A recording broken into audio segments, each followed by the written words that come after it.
Hey Alejandro, what's up? Yeah, we got an interview today with Roman. About 2 minutes. Or about 2 minutes.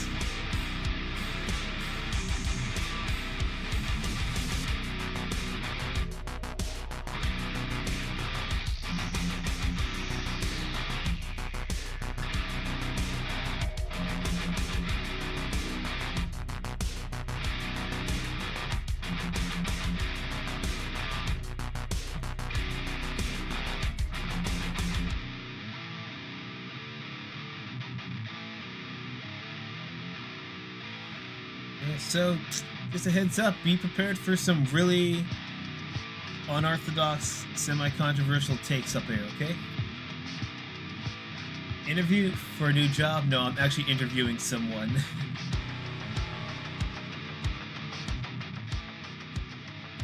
Okay, let's get Ion Fury booted up. Where is that thing?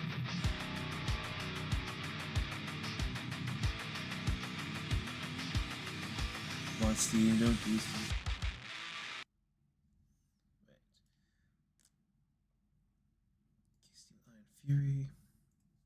Is the volume okay? Because I'm not sure about our guest microphone when it goes up.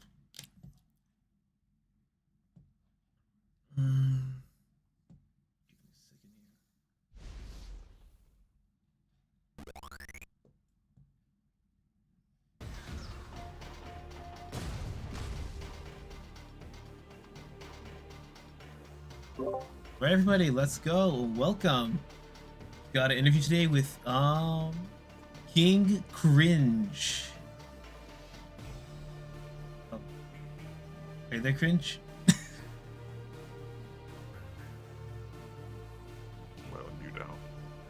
That's fine. He's like, everyone, can you hear him? Or not really? If he's too low, let me know. Yeah. Sorry about the voice changer, but it had to go. Fine. Controversial takes, yes, you know, the hot takes, whatever you want to call them. All right then, so King Cringe here, he's an author, and he has a work. Why don't you tell us a bit about that, like what the world is about? Wait, are you seriously asking me to advertise this? Because I just wanted to come on here and like talk about like art design. Okay, art design. Well, if you check out his work on his Substack, I have it linked below. You can actually see how crazy art design gets. It's just the edgiest shit possible in the sense of political, and it's basically, I think, my universe is the four political compasses coming together to take down bad people, and you should guess what those bad people are, but that's about it. Other than that, you know. We're just here to play Iron Storm and have a good time, right? That's Iron Fury. I have it for background stuff. Oh, that's right. Iron Storm is the stuff. That's right. So why don't you tell us a bit about what you like about your world design and just in general, like what your belief on what like stories could potentially be and should be. We know we have a revival of comics with if you want to call it a renaissance, even with the Iron Age and other things. Yeah. Well, it's like sort of weird, right? Where I feel like people need to be, what is it? I think people kind of go the wrong way with trying to do fantasy and stuff like that, where I think a lot of right-wing people from Iron Age, they kind of go away from realism, because I think a lot of leftists do that, you know, and that's kind of the thing. Whereas I think it's the wrong take to do something like that in the essence of being more real actually makes your product better, right? And it's like, what words do people say all the time that you know people say and would make your story better? But, you know, we can't say it for, like, reasons, right? And it's adding that sense of realism. What are the real facts about real life that we can put into our story? Because a lot of the MCU bullshit, right? It sucks because they avoid reality now. And they don't want to... Reality is, like, fucking curb stomping all their shit. So their strategy of, oh, let's make things more realistic isn't working out because they're just avoiding it. But the problem is, Iron Age people, they won't do the right, the realistic thing the things that happen in real life. And so, I guess that's more of like what my story is, I guess, is how do we put more realistic stuff, actual realism, not fake realism, not the fucking Victorians or science realism, real realism. Yeah, animated exploitation here. Very cool. You're smart. But yeah, that's my opinion on realism. I don't know if you agree or not, Shimo. Why don't you tell me how you feel about art and realism in it? I think when it comes to realism, it depends on the end goal of the product. Like not like some works are trying to be the most grounded thing in the planet. You remember when Ridley Scott made The Martian a couple of years ago? Never watched it. But you know of it at least, right? Yeah, Tom Cruise in it. So when they asked him what the deleted scenes were, and he said there were scenes that were struggles, but we didn't need to show them. Like we didn't need to see the astronaut struggle to like find a replacement for a toilet in space, but he had that scene filmed. And so I think it's an extended cut, or if you, I'm not talking about that kind of like, but kind of realism. Where I know. I'm just saying. I know. I'm just giving the most extreme example because your work is kind of extreme too, in a fun way. Yeah. On the opposite hand, you have people who an entire generation now who legit watching MCU films, and they're watching classics, and they're like, I can't sit through this. There's no action. There's no 20 jokes a minute. People don't look at the product of what it's trying to be and going for it. Instead, they just kind of demand, oh, your work should be like the same other 5 or 6 works that I already like. Why should I have to change? Why can't the product change? Yeah. It's weird because I like kind of would be more on the side of finding ways to get like more TikTok kind of things going, in the sense of, we all know everybody's brain is like shorting out by the minute, right? Like all of our attention spans are like low. So just like do that. And I would say like most people think they like the long stuff, right? But even if you look at something as simple as like a gameplay loop, right? So what they're doing is like every 5 seconds they're giving you a gameplay loop. It's brain techniques to keep you invested in the story. Like why can't we do that in storytelling? Why do we always have to have this, like in alternative Iron Age art, it's always just long. Usually we have a setup because it's the traditional way to do the story. But why can't, like do something where there's 5 seconds, everything's happening like a gameplay loop, and like trying to get at least, pushing it that direction, like just be faster. No, I get it. I think for the first thing though, for that you got to decrease run times. Not every movie now has to be freaking almost 3 hours. I remember when you go to the movie theaters and just 90 minutes you were in and out. Sometimes the film was 70 minutes even, but it was just so good and evenly spaced that it wasn't a problem.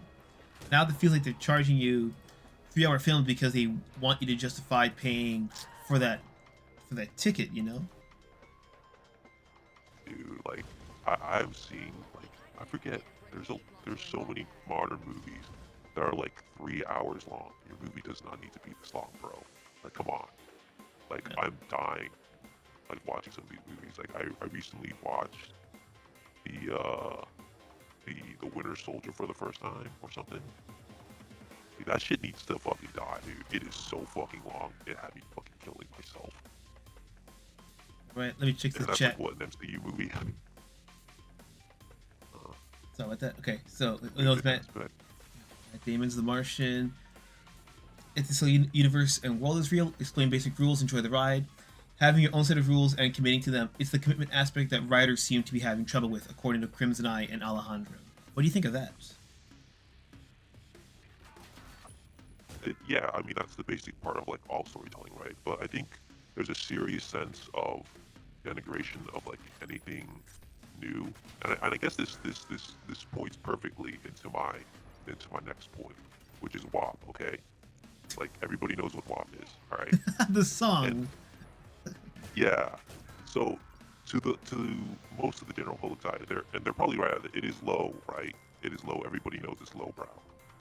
but there is some serious technique to it that is actually really good. People like, oh, why is there 15 songwriters and all she says is like fucking ass. There's a reason for that, and you can actually see this when Frank Miller does the same thing. When he like does his storytelling, he'll repeat it. It's like a technique of force. I'm trying to introduce him to my own work. I think with my latest short story I do it, but it's like when WAP is trying to push force, right, with its very simplistic kind of lyricism, which actually takes a lot of skill to do. That's when, you know, I feel like right-wingers, they're losing out on that sort of demographic or whatever, or just that technique, because we all know that WAP is like morally bad or whatever, right? But it's not like you can't take that same technique and do it the same thing. You could say, kill all blank. You can just do the same thing, right, as a technique and like make it work. And that's what I mean. Like, people I feel don't realize how good modern shit is. Yeah. Oh. So let me see what Crimson I think is like modern R&B. Some of the songs are like they're just they feel like they're too long. Yeah, it could be like they're paced like shit. I can see that. Yeah. I mean, like are the new? I've heard that like the new Iron Maiden songs are like so long. I think I like listened to a couple. They were okay, but I didn't listen to them for that long. All right, so yeah, Alejandro says that Scarface on Netflix with my parents and it has 170 minutes. That's basically 3 hours. Doesn't feel like it. I do think the film can drag out a bit, 15 minutes too long, but I think, overall it's still relatively tight for 170 minutes. It's like modern Maiden songs. They pace like shit, so they feel too long. As an author, I forgot. Not author. He's a YouTuber. He's like, I think he's called like Local Script Man or something along those lines. And he said that pacing is the audience term. In the writing sense, it's balanced. You have to put enough setup and enough payoff. If you put only 2 pages of setup, you don't need 10 pages of payoff. You have 10 pages of setup, 2 pages of payoff feels too short. So it's about finding that balance of. So when you have plot threads, the main ones have to be solved, and then the tiny ones can be resolved like very quickly. But some people legit want to oversolve everything to ensure there's no plot holes. But then, you know, the viewing experience is not good. It depends. Yeah. Like, do you always need setup?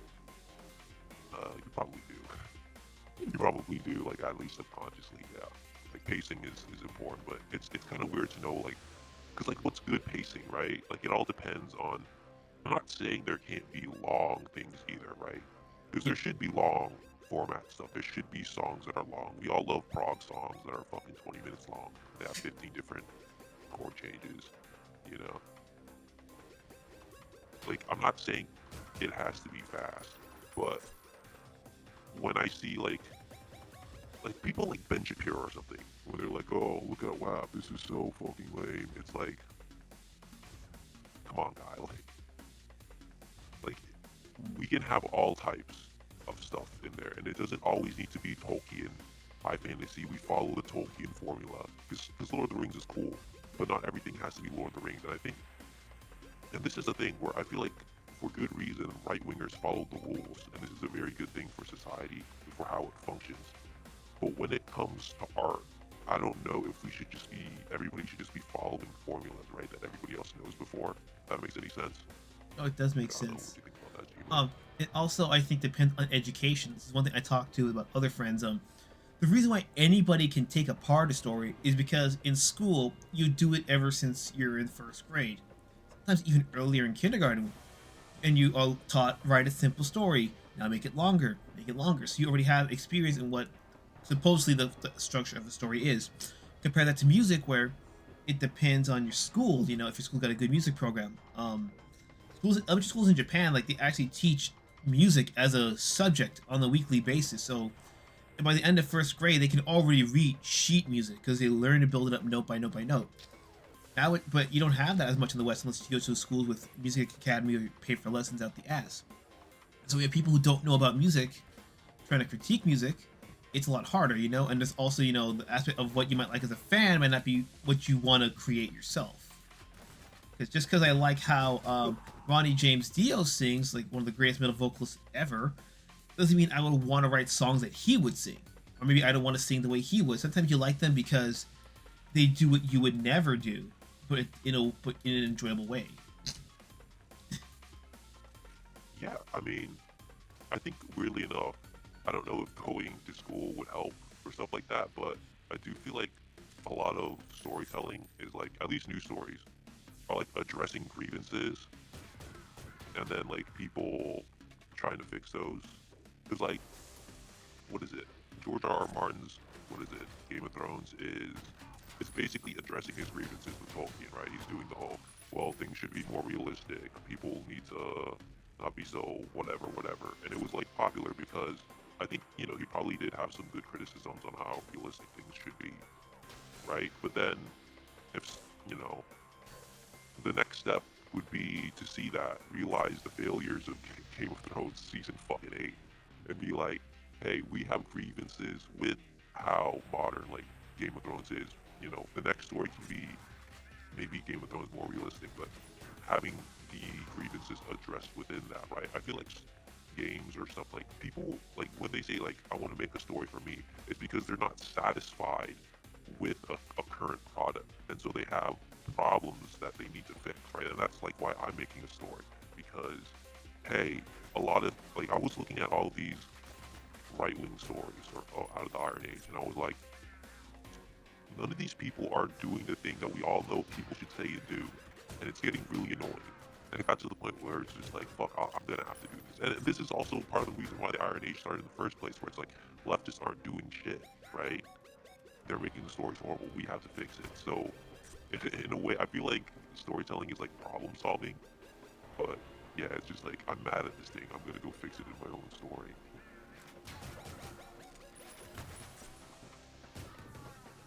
Fair way to approach it.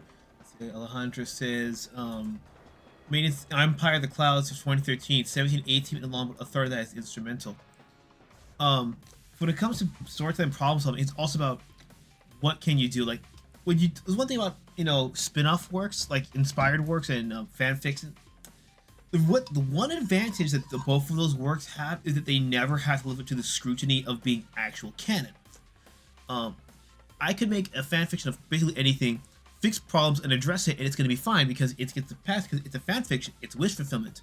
But if I were to tell you that same thing as a legitimate official script, you fans would get a lot more critical, and that's fine. That's why sometimes it is better to branch out and make something new in that regard. But a lot of some of these newer comics, they just kind of feel like very thinly veiled reskins of the old stuff, and because it's a reskin, they can do whatever they want or need to do, but it feels like they don't want to. It feels like just kind of rolling back the clock and just staying there, when instead of rolling back the clock and then finding an alternate path, you know, to make the changes that they want to make while keeping the things that they do like. Yeah, well, I think the reskin problem definitely is like the IPs we have shouldn't exist anymore. And this is something I've been thinking about, is that I think being forgotten is being better than being remembered as a story. And this is gonna take, I guess, a minute to explain to that. There's the controversial one. Grab your popcorn. Like in Japan, right? They have the manga bullshit. I don't think anybody really gives a fuck about Dragon Ball Z anymore, okay? And I know they still make Dragon Ball Super or whatever the fuck. But for the most part, everybody's forgotten about it. They moved on to Spy X Family, Demon Slayer, you know. What is it?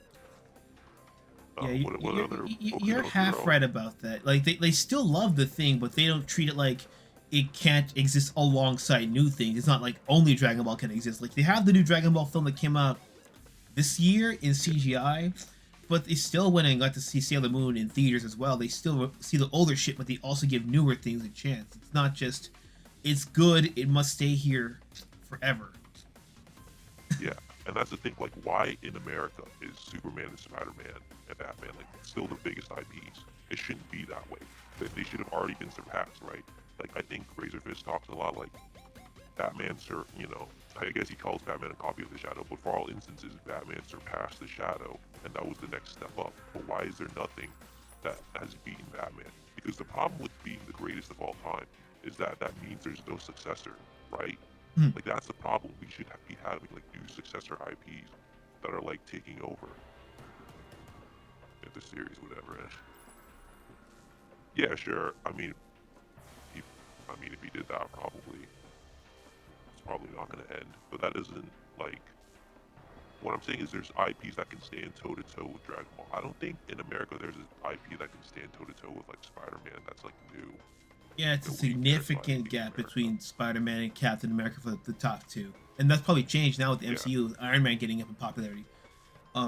Didn't Dragon Ball's creator laugh when he asked if the series would ever end? I think the issue that he knows, like he wanted it to end all the way back in the Cell Saga with Goku dying and Gohan taking the lead. The problem is that Goku was too popular and the editors would not let him do it, so he wanted to bring Goku back, and that led to more problems and instances. Sorry, more problems than benefits. I don't know why I said instances. The other thing is that Toriyama has made works before Dragon Ball like Dr. Slump that are still popular, but any new work that came out after that's not Dragon Quest, essentially, it has its struggles because it's simply compared to Dragon Ball standards because it's the same creator. Like, why doesn't it make as much money as Dragon Ball? Why isn't it actually like Dragon Ball? And that's why every so often he goes back to make a Dragon Ball thing just to have a paycheck to make the projects he wants to do that aren't Dragon Ball. And he knows that ever since Cell, they won't let him, because it's supposed to end with Frieza. Then he extended it to Cell. They forced him to keep Cell going. Then they made him do the entire Majin Buu arc. Then they said we need more, and then they made Dragon Ball, GT, and now Super. And I really don't like Super. It's that's what happens when you take those fan fiction like Team 4-Star Bridge and make it into canon. It winds up hurting it a lot more. Is nostalgia to blame for all this? And do you think that nostalgia for pop culture is something that was only born as recent as the last century? What do you think about that, Shimo? Oh, that's a good question. Is nostalgia to blame? I don't think nostalgia is to blame single-handedly.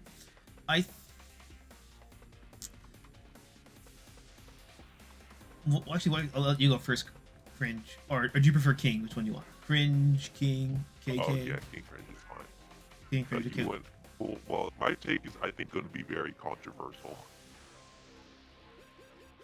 So why don't you go first? I don't think it's solely nostalgia. It's because once upon a time the standards were legitimately higher. So it's a combination of legitimate standards got lowered over time, and then nostalgia is a factor. But the other thing is that people have never seen the full picture. Like when we look at movies, video games, comics, like look at this, like the top 20 games are almost always the same big mainstream games, and then you have some other video telling you, hey guys, here are 20 hidden gems on the console. They were just as good back then as they are now, but they just weren't given a chance because they just had fiercer competition. But most people don't put the dots together and said this was the overall spectrum, and they try to compare the overall of now to just, the best of the best from the past.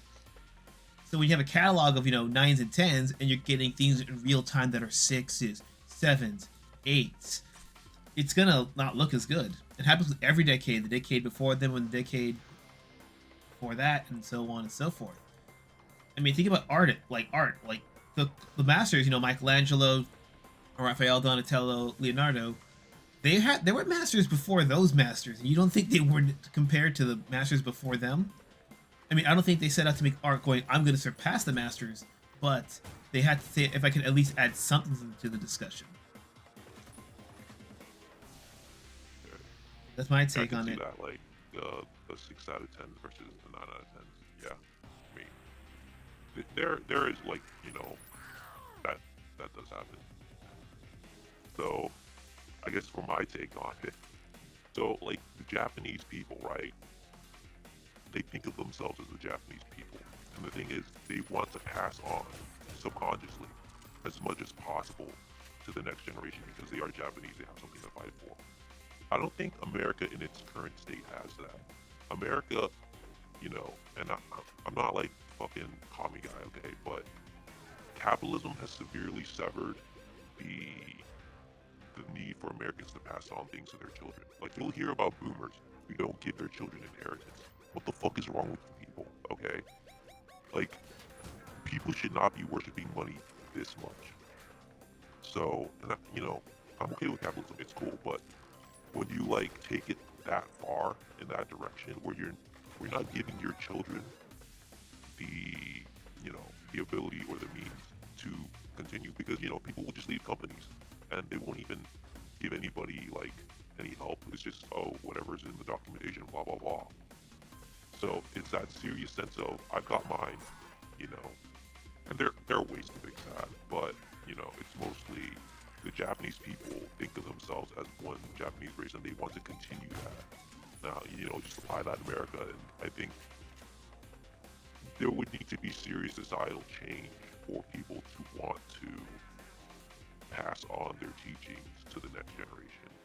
I think that's the most vital part, and not just taking the fucking bag and fucking leaving. So I can really see that. A lot of times it's just we just take what's good, leave what's bad, and the next gen has to clean up. Like what was it? Like people were trying to blame like the next generation, saying, "Oh, you got to do this shit." But I'm like, yeah, but you didn't help the generation before them, and wondered why they're all up shit creek without a paddle. Like you can't. yeah, like Not like the Gen X didn't teach the millennials how to do shit, and then those guys raised Gen Alpha, and then wonder if things go bad. It's like, and instead of helping them, you just look at them and say you can do better for yourself. But again, things have changed. yeah, I mean, like I think there was like some video of some parents or something making fun of their kid because he didn't know how to operate a can opener. It's like, that's your kid though, dude. Like he should be knowing these skills, right? And when you're in, and this happens a lot, you'll see like Japanese companies bail out other Japanese companies. Like Nintendo will buy Bayonetta and try to save it.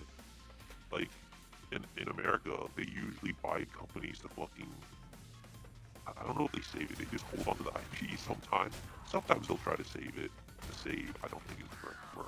Or like squeeze the money out of it Yeah, in the worst way possible. it depends on the company. Yeah, but You also hear of game development companies all the time. You just get fucking squashed. at the same time, though, the bailing out depends how you bail them out, because the bailing out, like the blind bailing out of the failing businesses, that's kind of what led to help lead to Japan, kind of collapse in the 90s, because they were bailing out too many of the bad ones and not enough of the good ones. Yeah, probably. I don't know. I mean, Because I've never heard about that. I haven't. it was that, the loans, the housing bubble at the same time. So instead of letting them take some damage and then, helping them heal back up, they were paying to mitigate that damage instead, and it just wound up collapsing under its own weight. Yeah, for sure. Like, what is it? I think you have to be judicious about it, but like saving Bayonetta was the right choice. Yeah. Because even though it didn't make much money, it has cultural impact.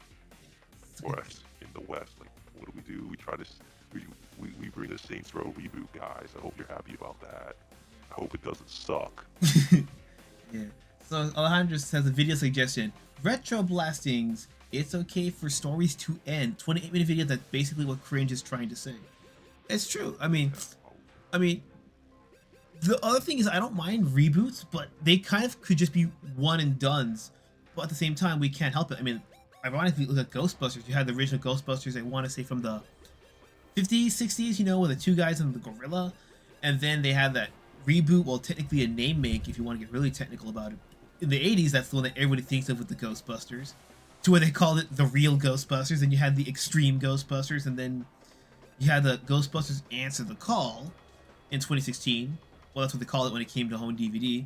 And then we got, Ghostbusters 3, the video game, and then the sequel, the Afterlife, and now we have another one. So on one hand, it's okay for things to end like in one and dones, like you can reboot it every so often as a 1 or 2 movie thing. But they don't gotta be these decade-long trends. Yeah, and I think it's also like societal in America, where they don't, like, you'll see movie stars all the time. They want to live forever, right? They're fucking putting foreskin cream on their faces so they look Foreskin cream. Madonna, it's like the thing. We all know that shit happens. Tom Cruise, that's fucking Scientology magic, whatever the fuck, that he's just putting on his face so he looks 20 years younger. Like, again, the this sense of not being okay of dying. Like everybody's going to die. It's the natural course of how life is. So like people should just be more accepting of that. But in America, we're like, yo, we should live forever. We need to be the greatest of all time, bro. Like it's gonna be me forever, and no one will ever be cooler than me ever in the history of time. And it's just, I just think it ruins our media. It ruins, the country in general. So, I thought Answer the Call is what they called the film 2016. Okay. Well, it was originally called in the UK, I think, because of copyright reasons. Like they didn't want to be false advertising with the thing. But when it came out to DVD in the States as well, they called it Ghostbusters Answer the Call after they failed miserably, to kind of market the Ghostbusters name. Yeah, no one is willing to retire. I think in some cases they can't retire, but I know what you mean, Like they just want, it's like Miyazaki, like, this is my last movie, everybody. Makes it, I'm done. Comes back 2 years later. I'm making another movie, everybody. Yeah, like what is it? Didn't that also happen to like, because I know everybody here is a fan of sports ball, but fucking Tom Brady, he was like, I'm done with football. And then it's like, nah, I'm coming back. Sometimes and, it's boring to retire, you know what I mean? Yeah, but like even then, like I think we all know when we're out of juice. Frank Miller, as great as he is, do we really think he has that much juice left in him? And I know he's like creating cool, like new stuff. That's cool. That's fine. But like, we got to be realistic at some point. For sure, like you should just retire, and maybe not retire, but like teach the next generation. I think he's trying to do that with like his Frank Miller presents, like he's talking about like trying to get the new generation. Well, I don't know. It doesn't look that good. His Frank Miller presents imprint. I don't know, bro. It looks kind of eh. So I don't know if you like. It's just like, but the flip side again, it's like the teaching thing, because I don't know if they want to teach the younger generation because they just want to stay on top. I know the Avengers got attacked because of the cold British spy. That's funny. Yeah, copyright, isn't it fun? Yeah, the Avengers got officially retitled Marvel's Avengers Assemble because UK got a TV cult British spy TV franchise. Copyright's there's no fun way to deal with copyright. It's always gonna be this weird, complex behemoth. There's no right answer, but there's plenty of wrong answers. And the way copyright's been abused now for like these forever IPs is just fucking insane. Dude, copyright law is like insane. It's just insane. Like how the fuck is like fucking Mickey Mouse like not public domain or some shit? Like they've just been like, oh yeah, we'll just extend the trademark. Like, how is that even legal? Like you. Ironically, it's because of the Disney lawyers. Like, those lawyers really fought to the grave to change the rules. Like Disney lawyers basically single-handedly ruined the entire copyright game. I wish I was exaggerating. Also, so copyright law, right? Like copyright, like everything creative is copied from another person. There's no time where you cannot like, oh, I made something creative. You're copying from someone else, okay? And so it's like a slider where copyright rule, I think, should allow to protect for like some people. It makes it funny for sure. But like when it's swung so far where it is now, and like you can't copy other people, or else you're gonna be like, ripping them off or something legally. And it's really hard to like make new things that are good because you aren't allowed to use them. Like storytelling would be so much better if we could just fucking rip off it. Like if Batman was in the public domain, 100 million people could make fucking different Batman stories that were all cool, right? But it's like, nah, dude, we just locked it up. You can never use it. If you do, we're gonna sue you for like $500 million. And it's just dumb, and it just ruins creativity. There's just no way around it. Imagine if Brothers Grimm were able to trademark all those old school stories, even though they didn't make them, Yeah, that's what I'm saying. Like Like, so would have wanted it to be created to become public domain eventually. I don't know. I mean, at the time, like, people in that time, I don't think they had the intuition to know how far things would get, right? Like, okay, maybe he didn't want to be his character to become public domain. Do you think, like, Steve Ditko wanted Spider-Man to, like, fucking be gay or some shit? I don't think so. But copyright says, hey, Spider-Man's gay now. What are you gonna do about it? Nothing, because you don't own the copyright. You know, everybody in Star Wars is gay now. Ooh.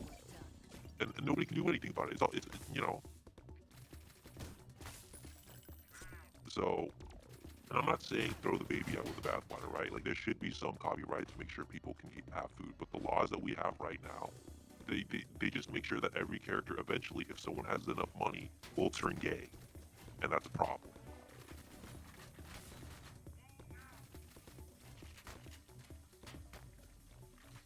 You think Walt Disney would have wanted Mickey characters in studio to be created to become public domain eventually? I think maybe, because I would honestly say yes, given how all the Disney stories themselves were based off public domain, but also he did adaptations of books that were either public domain or very cheap to get the rights to, unless he was a humongous fan and was willing to pay up the ass for those rights.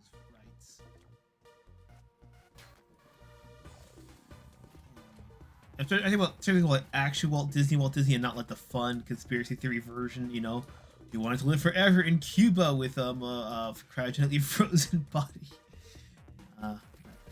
What? You never heard the theory about he wanted to be like cryogenically frozen? That's cool. It's fake BS, but it's a fun thing to listen to. Like, oh, his body's frozen under Disneyland, boys and girls.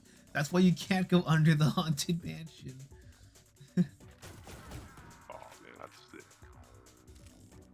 Yeah, like all that shit should be real. If you can't tell me it's wrong, I'm believing it.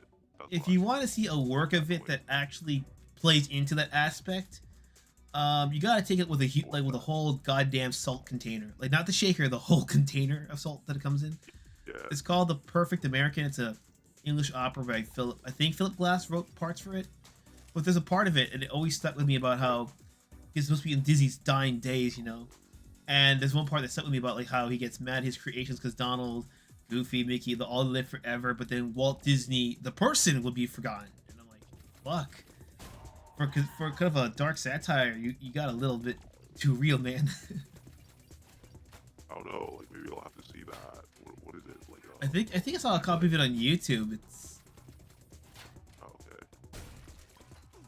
That's my friend's grab. They want to be with Vivian Leigh. Everybody needs to stop sipping for bitches, man. Y'all need to take a chill pill. I'm dying for this woman forever. Like, he just shows up like, Faintly My Dear, I actually do give a damn. You know what? You give a damn about what? What's that?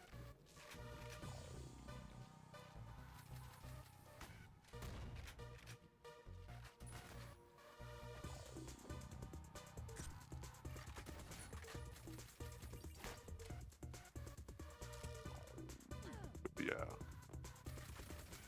Really missed that last part. Anything else? Oh, let's see. Oh yeah, because you said about the creativity of the Japanese. Are there any manga that you do like a lot, or don't like a lot, or? Oh, okay. You want to get into it? You can get into it, man. I've got time. Okay. So this is. I'm going to explain shit here. All right. The people will not get. Or okay. So again, everybody hates on TikTok girls, right? The yee. More milk, that kind of shit. Yeah, I hate that crap. Sure. Okay. But however, the Japanese are fucking keen to this shit, okay? I think Akane Banashi, I haven't read it, but Girl with Colored Hair, okay? And a manga series that I'm actually enjoying right now is Ini Asano's Mujin Into the Deep. Same bullshit, girl with colored hair. She looks like a TikTok girl, but like more anime. When a 40-year-old fucking mangaka is more in touch with like the present time than most right-wing artists are, where they make the same basic boring bitch Like, what the fuck are we doing? Like we need to step our fucking game up because Japan is getting hip to like what's actually like relevant. And again, like, I'm not saying that you should go out and get yourself a fucking TikTok girl or some fucking shit. All right, it's not gonna help your life. You will ruin it. All right, but what's popular in what else? Like in this like in the sense like fucking the right wing will be like, oh yeah, but I like 80s girls with like big hair and fucking metal and shit. That's basically the same thing. It's not like that's any morally better than TikTok girls that are present now. You're not wrong. You're not wrong to a point. I think it's just how they carry themselves. Because the difference, there's a slight difference in how you carry yourself. As a case of, hey, you want to get this, you gotta try. Versus, hey, you want to get this, get to my OnlyFans first, boy. Yeah, you're correct on that. But the thing is, the Japanese understand that and they correct for that, right? Like Mujina Into the Deep, like the main character girl isn't like a slut. She's just, cutting people up with her fucking samurai sword and shit. And it's cool. And she's fighting for whatever thing. What is it? Non-documented people or something? People without human rights. But I would say my manga taste is absurdly weird. I'm also enjoying Futari School right now by the guy who made Prison School. That's cool. So Prison School. His art's great, by the way. Yeah, that's the thing about it. See, that's not a tricky thing about storytelling because I like to say this: in real life, you have no choice but to accept what the fuck happens or go insane. In fiction, because the author can control it, they demand everything be perfect, even though the creator himself is a human being, and that's why it's so hard to have story. Because it's better to have, ironically, it's better to have a shit intro and a good ending than a great beginning and a shit ending. Yeah.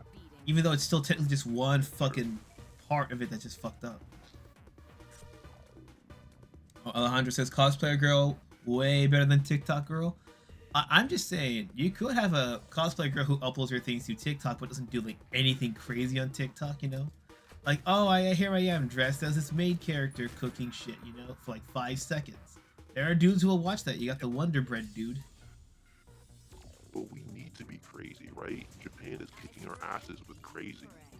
Like, what is it? There's the Chainsaw Man who does Fire Punch, where he has fucking incestuous cannibalism or whatever the fuck. And everybody reads it and doesn't blink an eye. Oh, Whatever. I'm glad you mentioned those exact words. I mean, think about it. We barely got the incestuous cannibal game this year with the coffin of Andrew and Lele.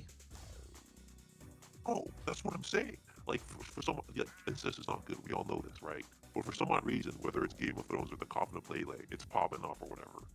Like, I'm not gonna write it, I guess, into my story because I don't feel a certain way, but maybe that's an angle you could do something with it. I think it's crazy. I think it's funny though because everyone's like, I think I saw it on a post someone put up with Reddit, and it was did anyone notice that after Game of Thrones you get a lot more of the stepsis recommendations? Oh shit.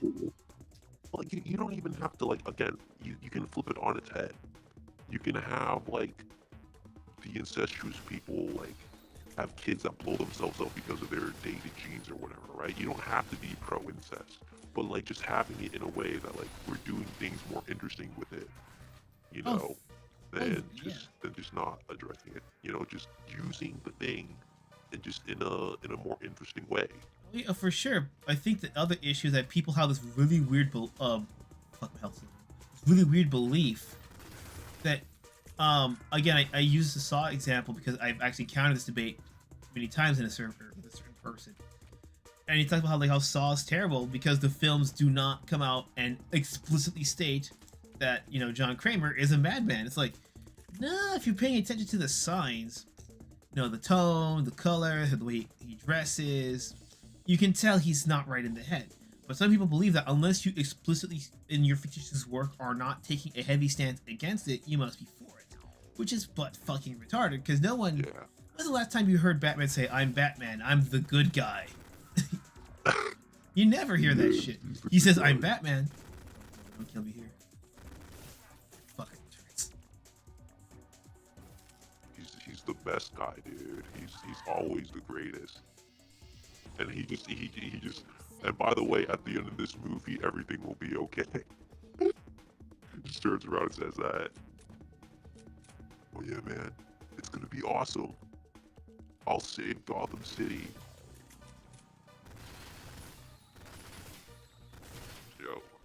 Yo, Shimo, Japan hasn't been kicking America's ass this hard since we dumped Detroit for the land of the rising sun as to where we bought our cars from. Yeah. Well, Detroit has its own problems. Oh, for sure, bro. Yeah, America, yeah, Detroit. Yeah, well, to be fair, Detroit, they charge, at least because of how, laws are now, they charge way too much for a car that isn't even that reliable. And the Japanese car, they take forever to break down if as long as you don't let it rust too much. You don't let it rust too much, you'll be fine. I just know Detroit's fucked.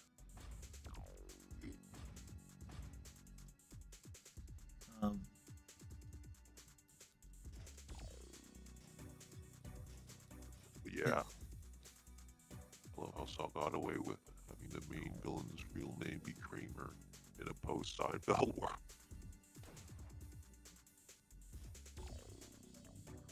Did you ever watch Seinfeld, Shimo? Oh yeah, Seinfeld. I've watched it. It's actually pretty big here in Japan. They actually market it as Tonari no Seinfeld, as a whole dub and everything. Oh, nice. So Kramer turns into Saw. Is that how it is?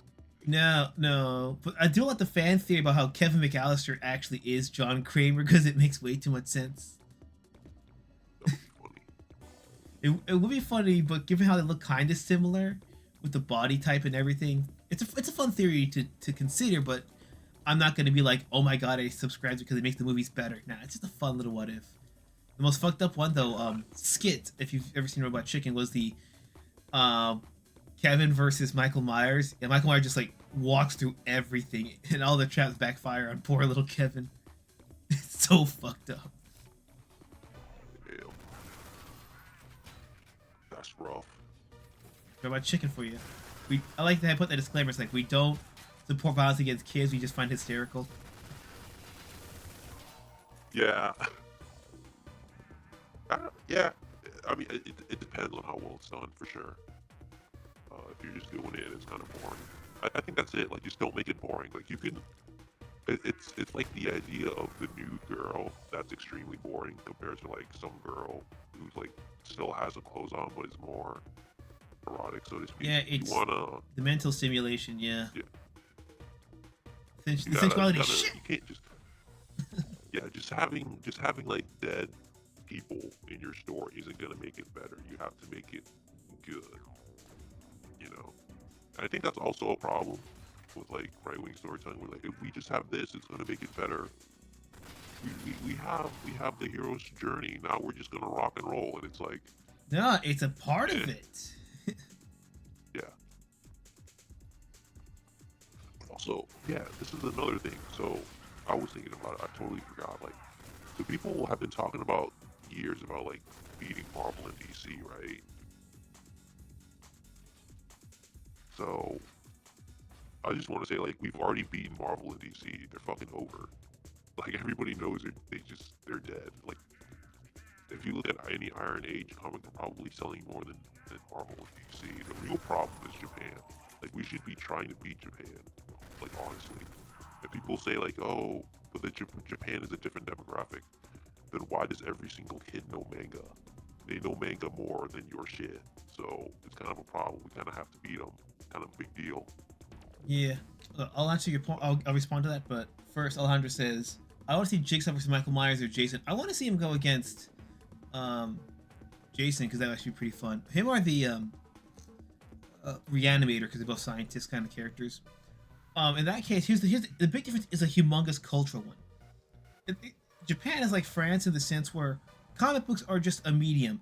Animation is a medium. Like, people say anime is better, but guess what? There have been anime like Death Note. Death Note's got novelizations.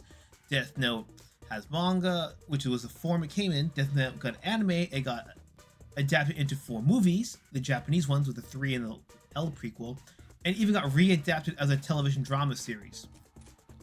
And then, you know, think about it. It's the same story told over mediums, because at the end of the day, it's a story first.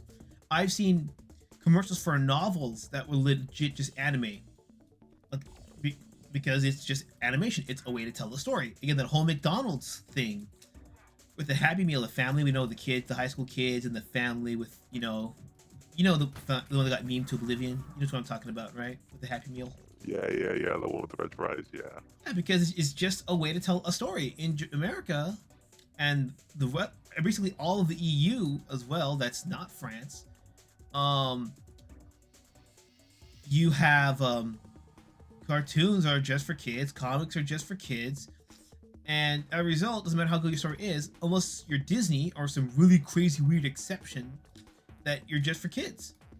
While Japan, because it's a medium, they can do it anyway. So if you can't tell your story in live action, you can't afford it, you can make it into a manga, and then it can get adapted. That's why it works, because they can just run with the story, except it's a story, and go with it. While in the West, you have to. I know. I'm gonna cash off this. Scott. I mentioned this last week, but you weren't here. Scott Pilgrim. Have you seen the movie? Sure. I haven't seen the movie, but I read the comics. Okay, you read the comics, right? You understood that that O'Malley wrote the comics because he wanted make live action movie, but he couldn't afford it.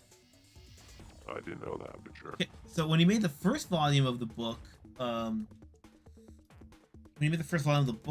it got picked up for a novelization right away. And so when he wrote the novel, he gave it to the publisher. The publisher gave it to scriptwriters. They liked it. They took changes from him. Scriptwriters made changes. O'Malley liked them, and so on and so forth. But at the end of the day, it was still, the same story, just told in 2 mediums. With the exception, it was supposed to have different endings, but the film crew were such fanboys, they broke that part of the contract and forced themselves to shoot the ending that the comic book had, because they loved it so much. But then I had a buddy of mine who he got taken out of it because to him, for live action, it was too much. But I'm like, if you wanted a little adaptation of Scott Pilgrim, what else are you gonna get? Because it's really good. And the new one on Netflix, apparently they pulled a what's it called, a He-Man, where they actually they kill off Scott Pilgrim and make about Ramona instead. So at what point is it more so a story problem versus a medium problem? Because you can do the whole thing right, and it can be seen as wrong. Like what's another one? Speed Racer by the Wachowskis. It's anime and live action. It's actually pretty damn good. All it needs is a Eurobeat soundtrack, and that would have made it a 11 out of 10. Bro, that Scott Pilgrim shit is so fucking funny. Like, it's funny because all you can do is laugh at this point, like. Yeah, it's Netflix at this point. We all know why. Yeah, Netflix is a perfect example of what you said. We're gonna fix. No, but it's part of it's like what you said. It's the opposite end of it. It's if we add this thing to the story or change the story, it's gonna fix it in their eyes, But in the end, it doesn't fix it. Nobody really wins. Yeah, but but what if we take the opposite approach, right? What if we fix it in a right-wing way? What if Scott Pilgrim fixes Ramona and she turns into a trad wife at the end of Scott Pilgrim? Would that be better?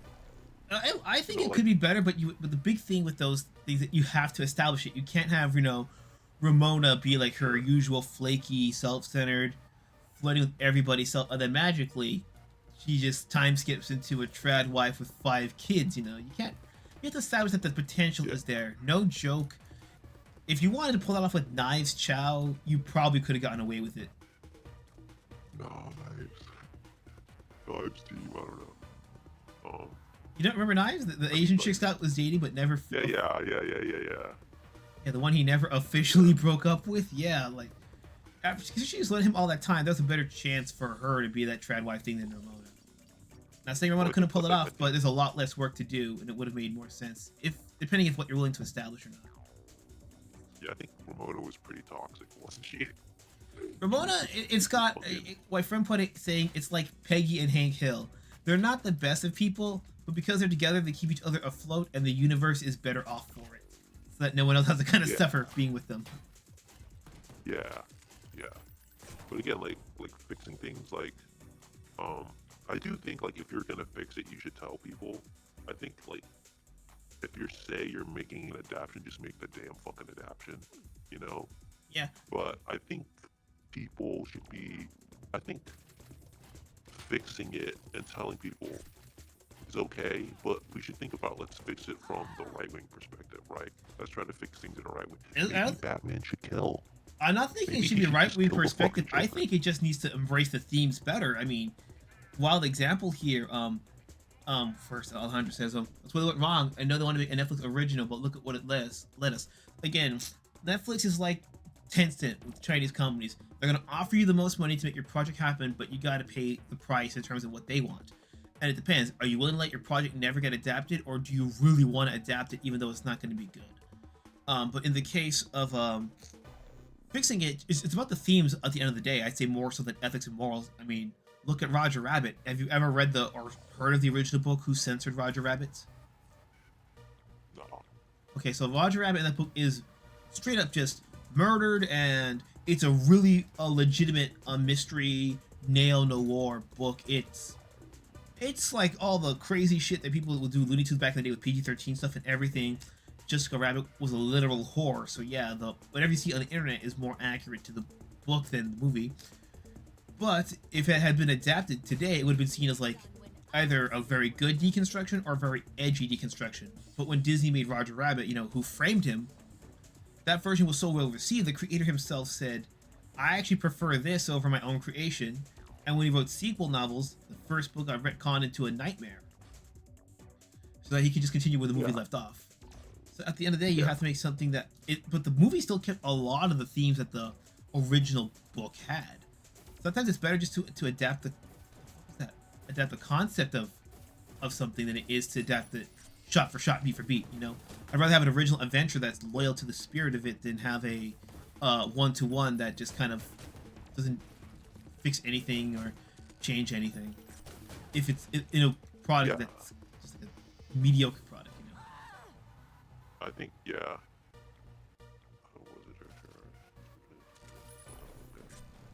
I never watched the movie, so. Oh, the movie's. Right, I actually say it's good. It mostly lives up to the hype. I'd say it mostly. I mean, part of it was like at the time, like nothing had ever been done before because it was pre-Space Jam. But when you look at it, you're like, they did this before CGI was even a thing. It's amazing. Sucks because we have like Warner Bros. They canceled that Roadrunner movie. Oh yeah, I really want to see it, but I'm hoping it's good. I'm hoping that shit's good if they ever release it. No, don't hold your breath, man. Like all this new shit stuff, we don't know what it does. Yeah, I'm just saying because Looney Tunes Back in Action was called mid, but when I watched, I was like, this is fucking better than Space Jam, bro. Sure. And I'm just saying, bro, you got Brendan Fraser. But like keeping in the spirit, like I don't know if that's would make it better. Like again, like okay, so think how about this, Shimo? Like if we made Batman kill people, would that be a better or worse change for the character? You'd have to establish why he kills. Better. Like for example, in Flashpoint Paradox, that Batman kills, but that's because that's Thomas Wayne who's Batman, and his mother went insane. Batman's mom, Barbara, went insane. She became the Joker, and Thomas Wayne, he became a killing alcoholic Batman. And in that universe, it works out and it makes sense. Like if you establish that like the one or two changes that Batman needs to kill, like was it Injustice or was it some other comic recently, like past 7 years, where Batman admitted I was wrong about the killing rule, and he still has the rule. He just changed it. He won't kill if absolutely necessary. He breaks the Joker's neck and turns himself in. It's still in line with Batman. He gets rid of the threat of Joker forever. The other Bat kids are doing a good job taking care of Gotham City. He broke his rule, but that's because he admitted that this was an exception to the rule, and he's not, killing everybody like Judge Dredd, where crime is so high, where lethality is legitimately the safer option than doing a whole procedure. Again, both of those worlds are violent, but they establish why. You can't be like. But I think like what I think what I'm saying though is like usually right wing. If you're gonna fix something, fixing it towards right wing themes are better. Like if you have the option between Batman suddenly killing people or Batman sucking dick, you know, I think we would all go for the Batman kills people option. Rather than get the Bat Lube. Yeah. Sorry. You know, Prior. you know, when fixing things, we should just go for those themes. Yeah, my thing is all about establishing it, because I've seen game-based adaptations get turned into brand new projects, and because they establish shit well enough, you're willing to buy it. Because a lot of times when they try to fix it, they just try to pull it out of thin air, no adaptation or in-lore reason. That's the big thing. They need a reason in lore for us to buy it, even if it's just a throwaway line. Okay, so if there was 100-issue build up to Batman struggling with his like gay tendencies, you know, and then like there's another issue where Batman turns into a killer in one issue, I still think most people would rather go for the one issue, even if the gay build up was amazing. Oh yeah, bro. But I'm just saying you have to have like show him struggling, that he could potentially become a killer, and not just everything's hunky dory suddenly breakneck. What was it? Let's see here. I'm not saying that like that's optimal, right? You are correct. We need build up, but I think in terms of like fixing, people are averse to fixing when I think if you fix it towards the right wing style, usually people are happier. Yeah. Let's see here. Let me check quickly. Alejandro says Scott Pilgrim vs. the World of film. Edgar Wright was on director 4. Doesn't fit his British sensibilities. You never know. It could be like Rowan Atkinson being like Mr. Bean. He loves Mr. Bean because he hates that kind of person in real life, so it's very fun to play them as a character. Crimson says, kind of how Blade Runner kept the theme of Android Dream of Electric Sheep. Yes. Roger Rabbit, the last time live action had been metal animation was Bedknobs and Broomsticks in the early 70s. That's a whole decade apart. And Crimson says, The Dark Knight Returns, Batman was also not above using guns. That is true, and that's considered one of the few 80s like best 80s comics to ever like top Watchmen in terms of like being the whole superheroes quote unquote maturing. And when she's changed, gotta be replaced with something else the fans will also enjoy. Yeah, I can see that. Yeah. It also depends. It's like what people actually enjoy. Yeah. You know, and people don't enjoy leftist bullshit. We just don't, and that's just that's you know. Hey, bro, I'm saying some of the lady designs, they get some of them when they get them right, they get them right. And you go to the internet and they fix them. When they fix them. Yeah, bigger badonkers. That's cool. That's cool. It's like this. Any bigger, I had to put the inflation tag. Hold up. I think that there's several times when things have been fixed and people like that. Like I think Death Note is like a perfect example, right? Where what is it? Wait, the live action? There's no. Yeah, so like that's a perfect example. Like the manga has the ending which people are kind of 50-50 on because nobody likes Mello and fucking Nier. But like the movie had it so like L comes back and he like beats fucking Kira and people I think generally like the movie ending better, right? And that's not a straight adaptation. For me, what I would think would be a better adaptation is if it legit was just the first half, and then you know and then L outsmarts him in the end. The issue with that case, because about pacing being even, the mangaka admitted that they kind of rushed it because they were so in the zone that they were so focused they kind of forgot to take the rest of the story into account. And you know, instead of being smart and making a Death Note 2, another person with a Death Note doing the Mel and Nier stuff with them, they got so caught up in trying to make the original story that they had. Sometimes you have to change shit. Sometimes you have to. That's the worst part being creative. You have to throw away perfectly decent shit because you fucked up earlier. Unless you want to retcon the retcons and holy fuck, that gets convoluted real quickly. Yeah. So that's the thing. Like I guess I'm like, yeah, you don't. I guess just maybe be clear about it. But I think changing things is good, and we just need to be okay with like changing it. And it's not about being straight. It's like giving people actually what they want. J.J. Abrams. Well, it's my problem with Abrams is not him as a director. It's him as a writer. Because again, he can set up shit, but he just can't finish it. And that can be okay if it's an action film to some degree. But when your whole marketing is like the mystery of X, Y, and Z, if you're selling it as a mystery and you're not going to give any closure, it's not a very good mystery. That's the problem. It's the Lost syndrome all over again. Yeah, but it's also like, how did he get away with like episode So like that whole script should be fucking redone. Like it needs to be like we should have like Han, Luke, and Leia like at the beginning of episode 7. That should be what was happening from day 1. Oh yeah, bro. Like the fact that there was no scene with Han, Luke, and Leia, or even Lando in the same room. That was a major fuck up. Not even for a dinner scene. Like, hey, how are the kids doing? You know, you see Yeah. Kylo Ren or Jason Solo, whichever one you want, killing everybody. He's been having mood swings again. You know, something. Yeah. Yeah, it's almost a film serial. Everybody at Disney should be shot in Minecraft for not doing that. I think we all agree. Why Minecraft? Why can't it be called? Why can't it be Modern Warfare 2? Why not Warzone? I don't have to pay for Warzone. I have to pay for Minecraft. Okay, fine. We'll treat them in Modern Warfare. Yeah. But even then, with Lucas, he had to throw away some stuff too, with episode 3 because they told him, yeah, the way you're doing it's not going to work this time around. But yeah, that's what happens. Nah. I mean, you know, Star Wars is Lucas at this point. I think we all understand that. And you know, like even if you don't like the prequels, let's face it, Lucas had a better hand on what Star Wars was. And everybody just wishes he was back, but that's not gonna happen. Yeah, the issue with Star Wars is that there's three Star Wars. There's the general media sensation that is associated with Star Wars, like Spaceballs kind of thing. Then you've got the 6 films, and then you have the extended Legends universe. And so you kind of can't expect no matter how good Lucas is, you can't expect 3 films to pick up all the hype of Legends, you know? Like the original trilogy and Legends versus 3 movies, like it cannot be cannot be done. Yeah. Yo, Shimo, what do you think of the Star Trek films? I'm not really a Star Trek fan.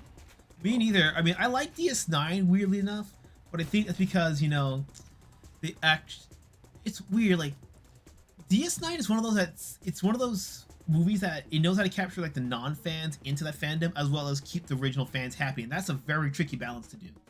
That's what Discovery tried to do and failed miserably. Next Generation is not bad for a few episodes that they got to tap out.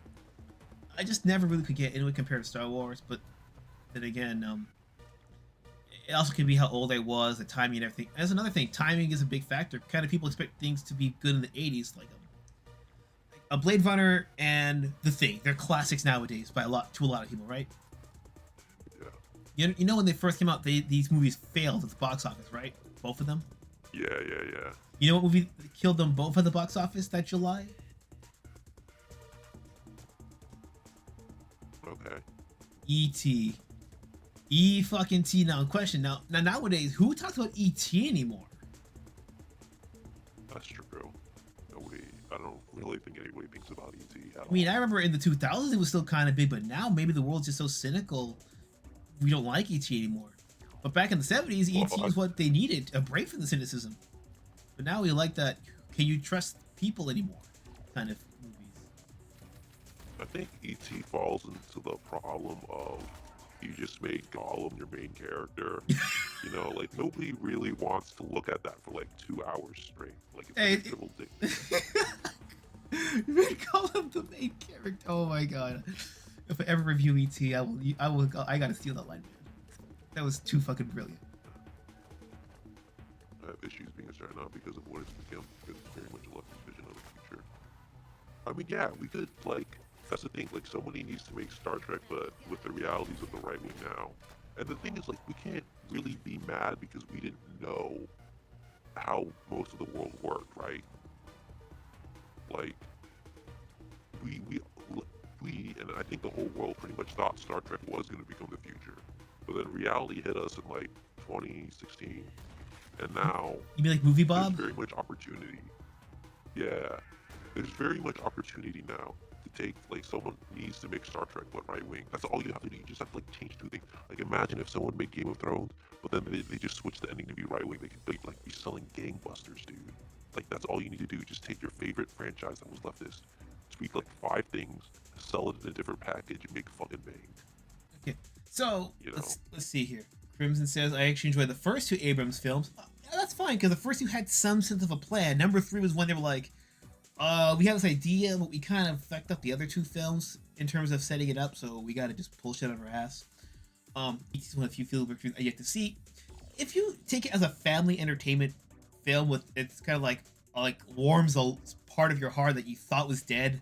That's what ET does. I don't think it's very rewatchable, but it's good for a watch or two. That's what Stormtrooper is, in my opinion, the right-wing vision of the future.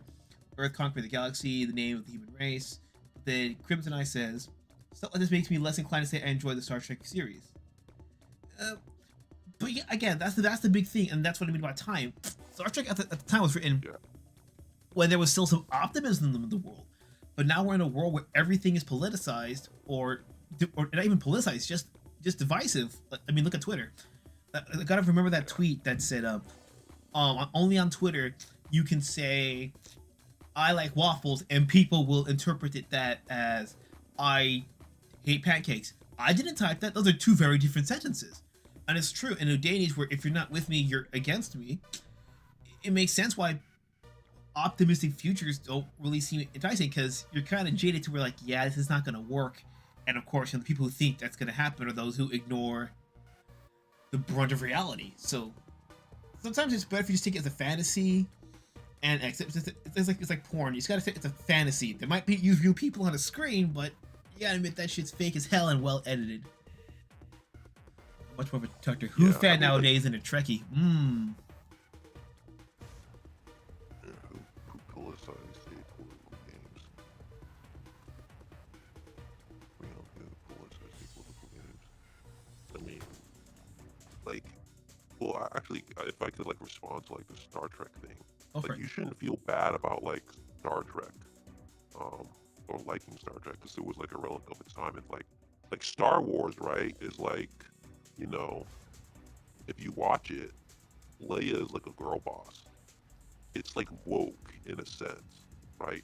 But again, like they thought they were doing something different for their time. It depends. I mean, like, you know, like, what is it? Star Wars is, you know, we're anti-authoritarian. We're, you know, rebels in a sense. It's the kind of insurgent kind of theme. They're what is it? They're Che Guevara or whatever, fighting the evil empire. It's leftist, I think. Interesting. But you know, there's nothing wrong. Like, it was of its time. People thought that way, that they were right. I didn't think of it like that at all. I just thought because his influence was, you know, Buck Rogers and was it Buzz Adams? I'm probably remembering that wrong. But both those two works. But what happened was that those were always about, you know, underdog stories, because whether you like them or not, people love a good underdog story. That's how people it's one of those relatable things. That's why I know people who real life they find the French Revolution fascinating solely because it's the underdog story. Like, doesn't matter about the politics, just the underdog story aspect. Like, so that's why like shit like Les Miserables and all that stuff, because people love it when the guy who's not supposed to win wins. You know, assuming they're relatable. You know, if it's Joker kind of thing, it's kind of a weird one, because you're like, I want you to win, but I don't want you to win at the same time. But I just thought it makes sense. Rebels, disorganized, they have no chance in hell, and you know, the humble moisture farmer just wants to go back to the thing. And you know, we can argue that the farmer fighting for his land and country is right wing, but sometimes people even saying that it's conscious, like it might be subconscious, right? Yeah, I think a lot of it is subconscious. Like, again, what was it? The theory, and I start believing this. A lot of things just are unintentionally, subconsciously, politicized because of what your enemies are. Like, if you look at what Mysterio was back in the day, he was just an illusionist. But why is an illusionist in the MCU? Because misinformation is a big thing. What about Captain America? You know, his enemies change from decade to decade based on what the big threat is at the time. Yeah. It's some of it's subconscious, some of it is to keep relevancy, being on their way of being on point. You know. Yeah. But I think the main thing is, like, back in the day, like if you were like a punk rocker making fun of televangelists, like there were things that were true that were said. But the problem is, in the present day, all those leftists that thought they were fighting for truth, they know they're lying. We all know they're lying, and they just won't make actual content with actual truth in it. they have to lie about the facts now, and that's why like media is so egregious now. Yeah. I think compared to how it was back then. Yeah, and I only say the time thing because there are people out there who will like you with Star Wars. You said it was woke for its time, but then there are some that are like unequivocally just once you fuck up once retroactively, it's no longer good. There are people out there who nowadays they hate Ridley from Alien because supposedly she's girl boss, but if you pay attention to the film, she was not girl boss because girl bosses get respect up the ass automatically. She had to legitimately prove her worth, and it literally came down to the point of near death for her to prove her worth. But there are people out there who retroactively go and say, "Oh, she's girl boss, ergo the movie's now shit," even though they liked the movie for 30 fucking years. And that's how it can happen. Sometimes a movie's good, but then an actor fucks up, and the whole thing is ruined. The turkey is fucking raw, shit like that. Well, yeah, and that's the thing, you can't control. Weird. It just happens. You know what I mean? Like Ezra Miller and all the crap that he's done. Yeah, and I think that brings up an interesting point about like right-wing entertainment. Like, is it even possible in the sense that, you know, females in real life, they can't fight men, all right? So is putting a female as like an actual fighter, is that already woke? I would argue at its fullest extent. Let's see here. Let's check the chat here. Les Miserables is about the French Revolution, though. It's about 1830s, War Revolution in the 1790s. Oh, my bad. That's just freaking the Francophile shit. Buck Rogers and Flash Gordon. Flash Gordon. Fuck, I fell for my parents' parody. Buzz Adams shit. Crimson Eye says fighting Empire unites righties and lefties because you know the bigger threat. And then Crimson Eye says putting a woman in the lead role is inherently not a bad thing. It's with the humanized them, it's made them as a compelling character. And my thing is for the women characters especially, you have to make clear that these women are accepted to the rule. Like the character I'm playing as, Shelly Bombshell Harris, is a chick. She's a cop in a cyberpunk world, and basically female Duke Nukem. But why does it work? She has the gear, she has the gun, she's competent with it, you know. But not every character is all like Amazonian women just shooting one another and everything. Two very different things. Yeah, but I think there's also the weird contrast in the economy. Again, like in real life, no female can like fight a male, right? We all know this. There are very, very exceptions, but again, you got to establish that. But yeah, having an average girl like what's her name, like any average woman, yeah, it wouldn't work out. Yeah, but like the thing is like having a woman in a lead role, it is interesting. I think that's actually like an interesting take on a story, right? But it's not necessarily right wing in its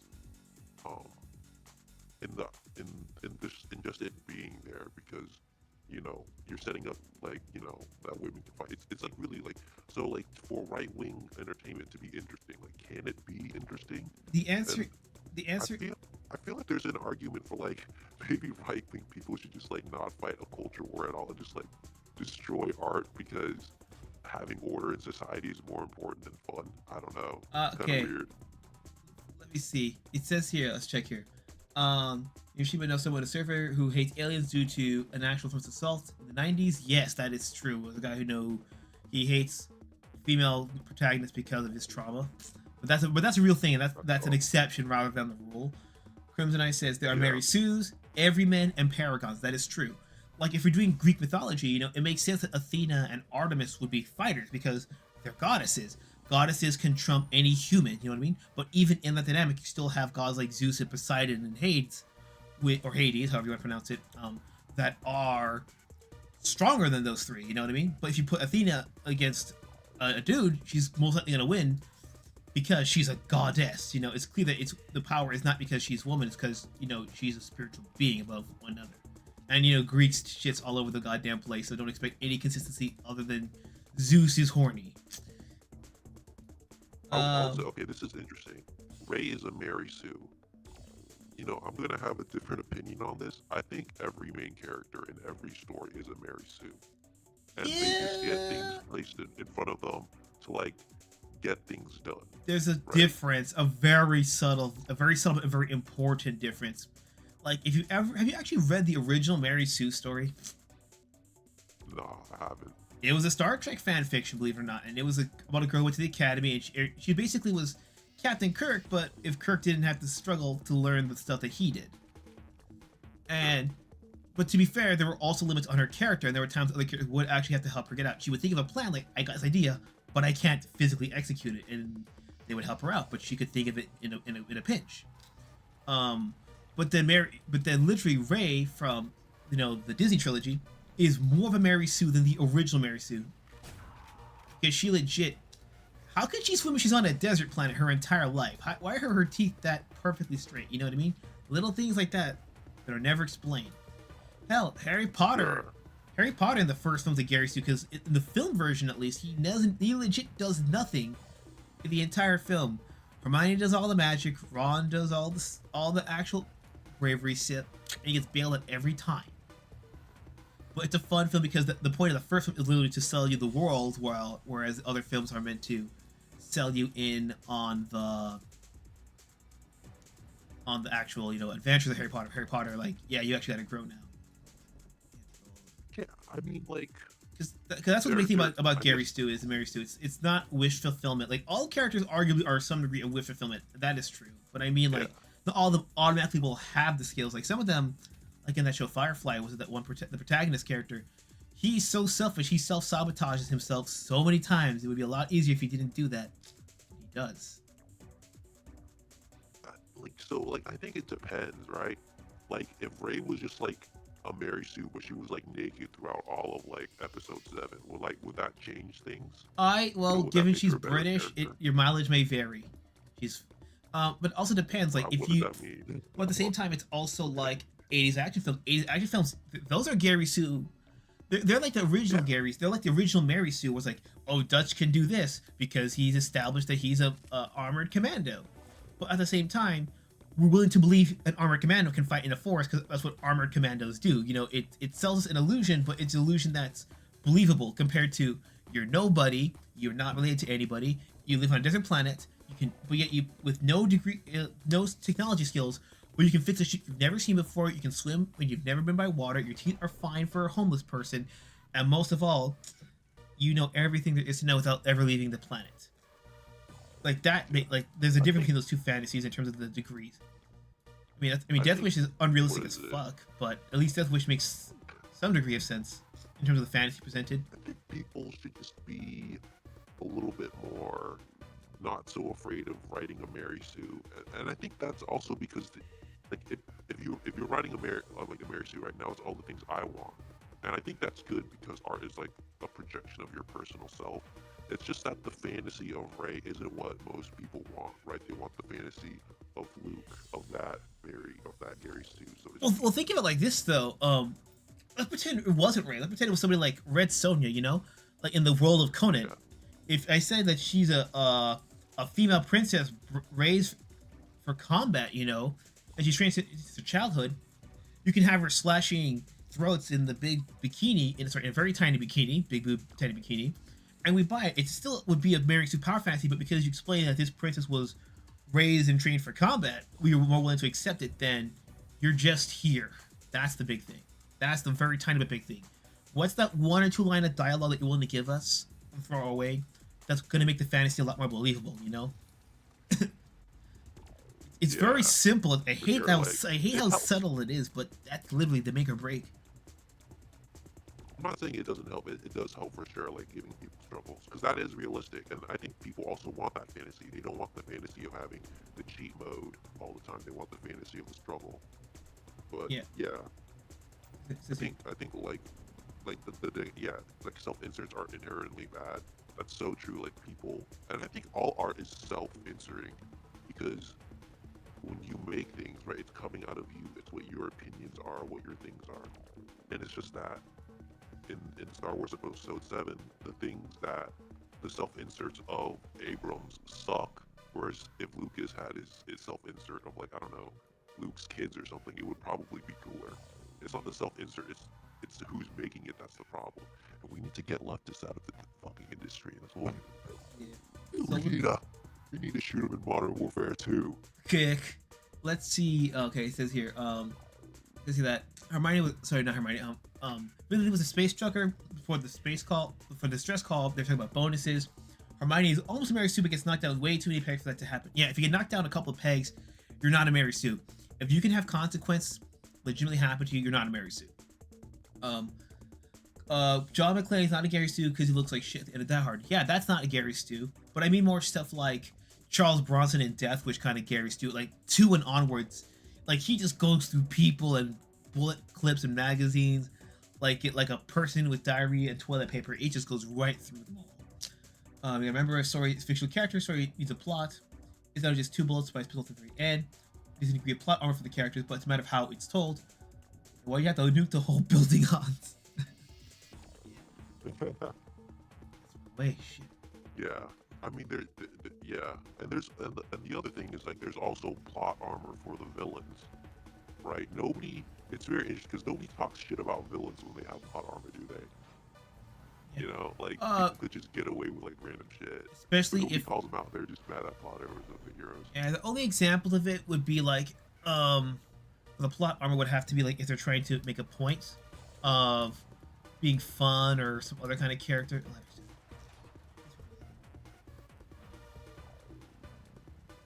That's the big thing there.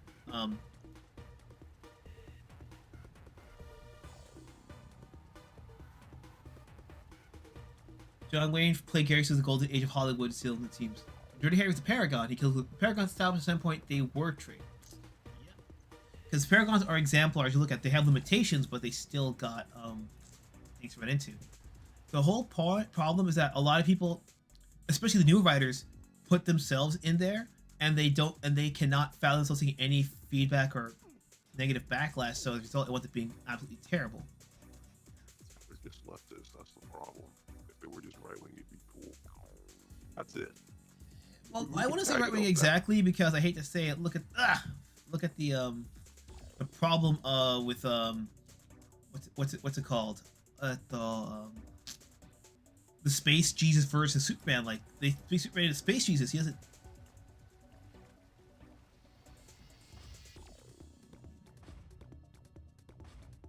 I think you cut out for me a bit. So I know I went like too loud because I dropped damage. I was saying yeah, we don't need I mean historically conservatives really loved Superman, but he now has been turned into Space Jesus where he can't lose for anything. He has to be the strongest character. You know what I mean? That even though he's established as an alien, it's still kind of a Gary Stu in how they utilize him, and that makes it really kind of frustrating to get into him. Well, conservatives, the problem with conservatives is they're just so fucking boring. Like 90%. And there's not to say there's not amazing right wing people, right? Like if everybody just was like Sam Hyde, we'd be fucking killing it. But most of the like right wing artists, here's the fucking basic bitch plot with the girl who's sexy but not too sexy, and our main hero is kind of, we've all seen it in the fucking Iron Age. It's boring. Yeah, the big thing with the sexy not too sexy is the expectation. Like if you draw sexy girls that like Redstone and all that, again, I think that's enough for it to work. But it's more than just not too sexy.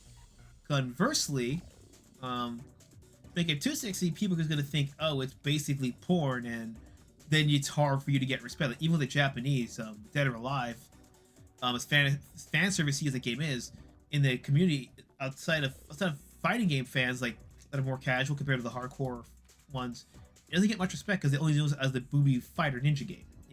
Even though it's as good than a lot of the other games. It's not the boobiness necessarily because before people started clamping down, people didn't even really respect booby games, but it's just the way that conservatives do things. It's like all like all the Christian movies like you watched up as a kid. Wait. Oh, sorry. Well, as a kid, I thought you were going to talk about like those pure flicks movies, like God's Not that's Dead. Exactly what I'm talking about. Pure flicks. And a lot of people are doing like pure flicks, but for comics. And there's definitely exceptions. I'm a fan of like Drawventic. If you haven't seen his art, check it out. He makes kind of like right-wing cartoons. He's pretty cool. I like Humming Fluff. She's great. But most of the time, they're making like is Isom really that good? It's kind of boring, guys. That's just my opinion. What do you mean, man? They're gonna make a movie out of that with Eddie Murphy. You know damn well they're gonna do that. That would be cool. That would be cool, though. Bro, bring back the Pluto Nash suit. Where am I going?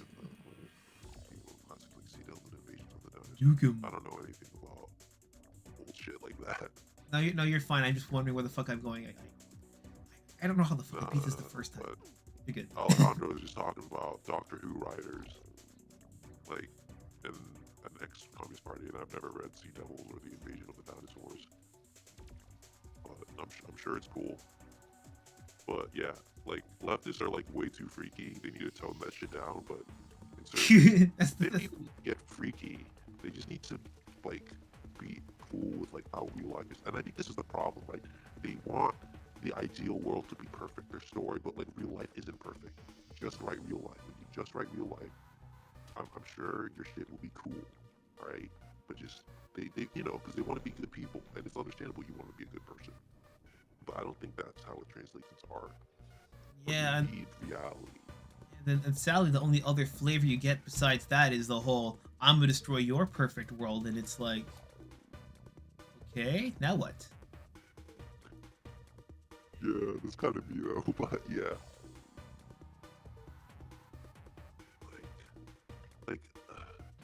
But here's another thing, right? So I was thinking about this, like, Common America, I think, yeah. So to me, Common America is boring, right? It's kind of like the Girl Power Rangers, and they're doing their Girl Power Ranger things, but it's extremely popular. And, you know, I could be whining here like, oh, make it more interesting or something. Like, have Common America commentate on Israel versus Palestine. Oh, but, no! You know, yeah. No! Like, if you look at the most popular things, whether it's like Call of Duty or freaking the MCU, it's mostly kind of blandish stuff. Like, even Demon Slayer is like very bland compared to like the weird ass manga. So like, would having, you know, more interesting things really be better for the right wing? And that's something that I'm not sure would work. You know, just having weirder stuff or more interesting stuff, would it make it better? I don't know about that. I don't know if you have like an opinion on that, like, Shimo. Like, should we take things to like the weird parts, or like a weird thing? Is being basic? I have an idea on that, but let me check this chat first. Average conservative has much of an exciting life. They have very little to draw from. Yeah, that goes to that annoying voice of write what you know, but they don't take it as write what you know, research what you don't know. So now that you know, write what you know. They just go like, oh, I can. That's why a lot of fiction is just boring, realistic fiction. It's like, it's because you gotta write what you know, and it's boring as fuck. Unless you're trying to make a social commentary about like, hey, my neighborhood's shit, Mr. Mayor, help me get money. What else? Pluto Nash was done by the same director as Tremors. What? Flip side, very conservative authors like Yukio Mishima should have very interesting lives. That is true. I think people need to make it interesting. I need to play around, but the issue with playing around, I say it's like doing watercolors if you don't know how to paint, or if you don't know, or if you're trying to play guitar but you don't know how to play. It's hard to experiment when you don't know how things are going to react, and you got to spend time, you know, on the drawing board, seeing how it's going to play out. And a lot of people don't want to do that. They want. It's like cooking. You know, if you a kitchen full of everything, they're gonna get lost. They don't know what to cook. If I give you a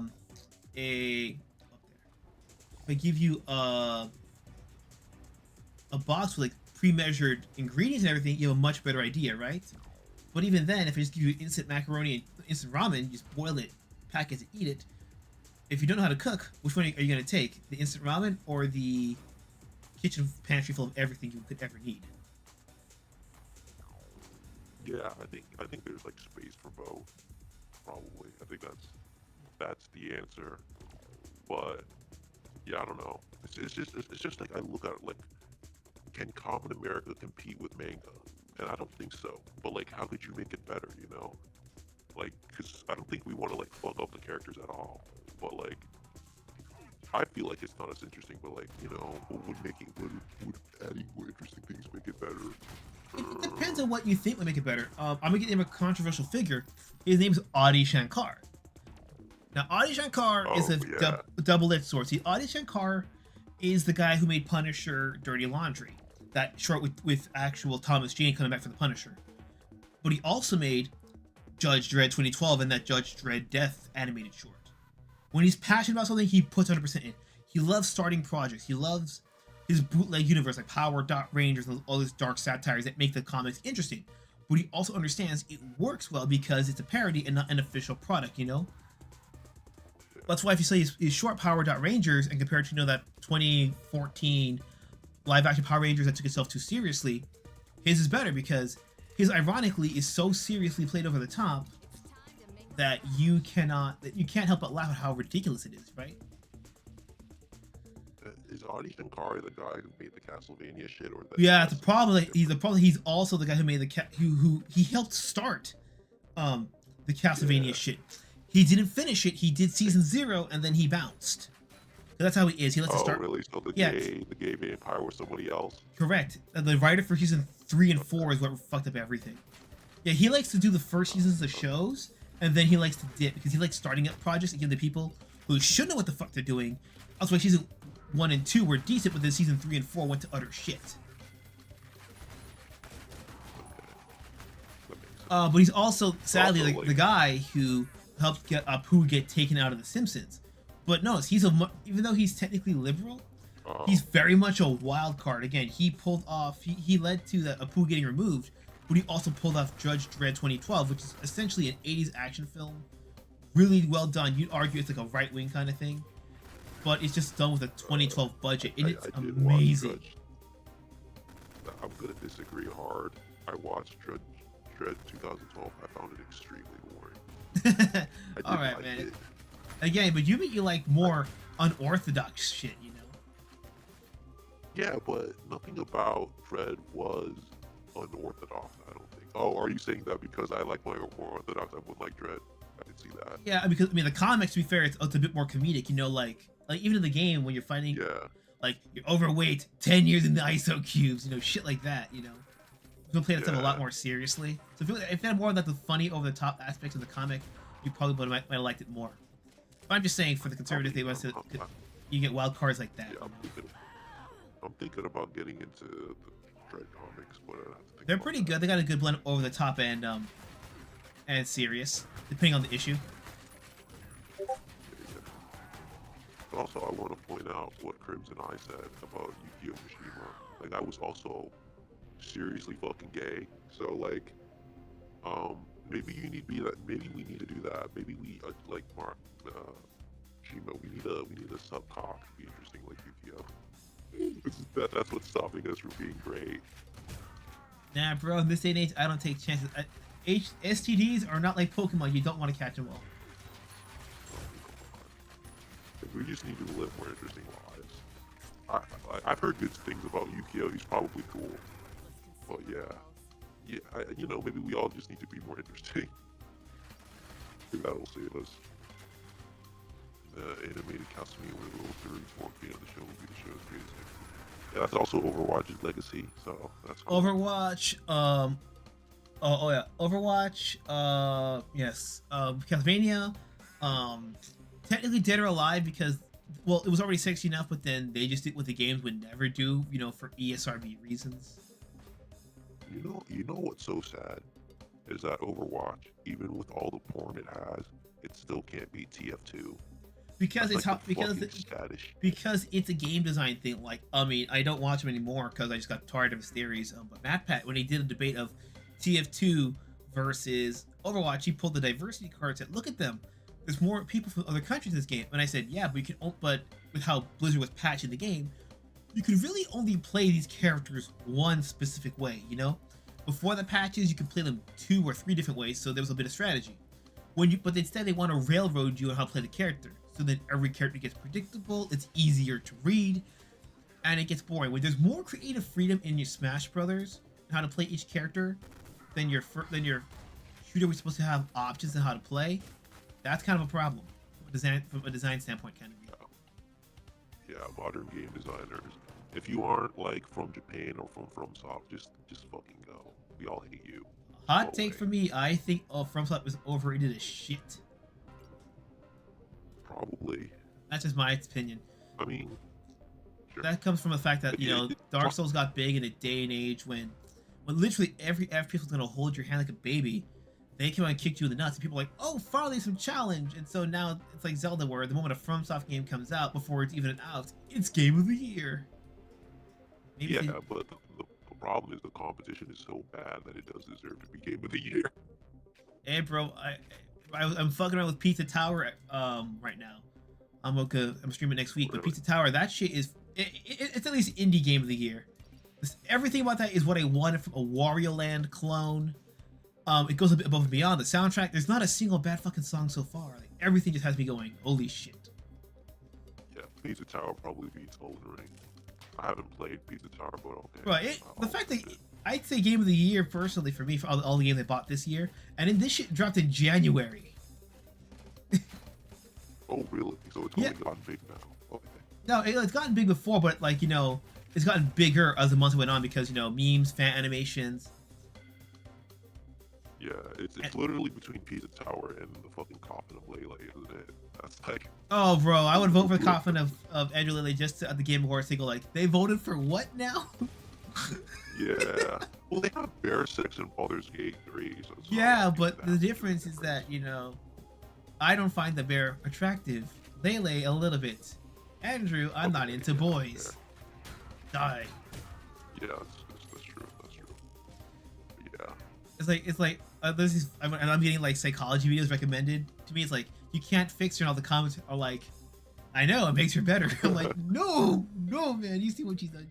It's only a matter of time. It's only a matter of time. Yeah, people on the internet, they be thirsting for their sisters or something. I don't know. But it's kind of like a Japanese thing, isn't it? Every Japanese person, for some odd reason, wants to fuck their sister. Let me see what is going on here with chat. Anime Acumen, my only issue with conservative writing is that I don't like being preached to, but I see just as much of the other side is I hate it from either. Yes, a message should be natural in the story, but if you ignore it, you still have a good story. Crimson says, well, the message supersedes the quality of the story, you've not written a good story. AKA the cast. Yeah, the problem with is that people forget the art of subtlety, you know? Again, like I said earlier with Saw, if you don't come out and say this guy's the bad guy, or your villain's not endearing enough like Chucky or Jason, you're not gonna be given a free pass. And it's tricky because you also, because of this thing called Death of the Author. Now, Death of the Author, like, you're familiar with Death of the Author, right? Yeah. Because the hard part is, like, you this day and age especially, you don't want people, like, misconstruing your words and shit. So you're gonna try your best to make shit as clear as possible, but on that point you get dry, you get drawn out, you get lectury. Yeah, you just gotta let that shit go. You can't control how other people. Yeah, it's very was it like, again, there's some people gonna like there's always gonna be people who ship two dudes together because they're two dudes. Same, we got people gonna ship two girls because they're lesbians. Some people gonna find communist or hyper conservative shit in any media if you know how to argue it. Yeah, it's like when people, like two guys are like friends in a movie or something, and leftists will be like, you're gay, they totally fuck, man. Yeah, two bros sitting in a hot tub, sitting 5 feet apart because they're not gay. I love that video. But yeah, I think you have to. I guess like preach is a different term. Like you just have to be cool about it, and like to make it cool. Like we just need to normalize fill in blank. We just need to make it cool. We need to make killing leftists cool in Modern Warfare 2 cool. Yeah, that's what we need to do. I mean, honestly, what you're saying is not wrong. What I've wanted to see for years, there was actually supposed to be an Apocalypse Now video game. What? Yeah, the film by Francis Ford Coppola, the Vietnam movie, the one that now has 3 different official cuts, and each cut's longer than the last.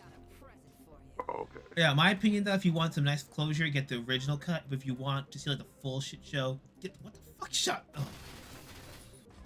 If you want like some Vietnam insanity, check out the extended cut. That one's actually pretty good. There's only one scene I think that kind of drags on, but that's kind of ironically the point of the scene. Sure. The rubber plantation scene. That's like the most divisive scene in the whole film in the extended cut.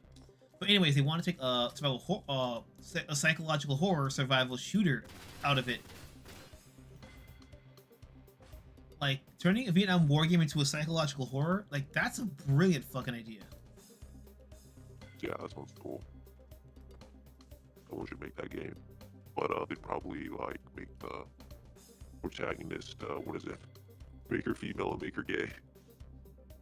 They probably found out now, so that's how it is.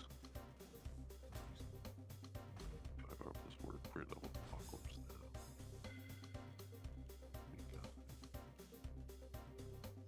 Now. 5-hour work print of Apocalypse Now. I was thinking of that new Final Cut that came out a couple of months ago, earlier this year. That's what I was thinking about. But yeah, I don't know. Art is hard, and I feel like right now the right wing is behind, at least for me, compared to manga, and we just need to be more creative and stuff like that. But I think it's been like 2 hours, so probably gonna hop off, stuff like that. So I think we call it here. It's a pretty good interview that we've done, man. yeah. So yeah, I don't know. Like, if you guys like what I said before, if you're as crazy as me, go read my stuff. I guess Shimo has links.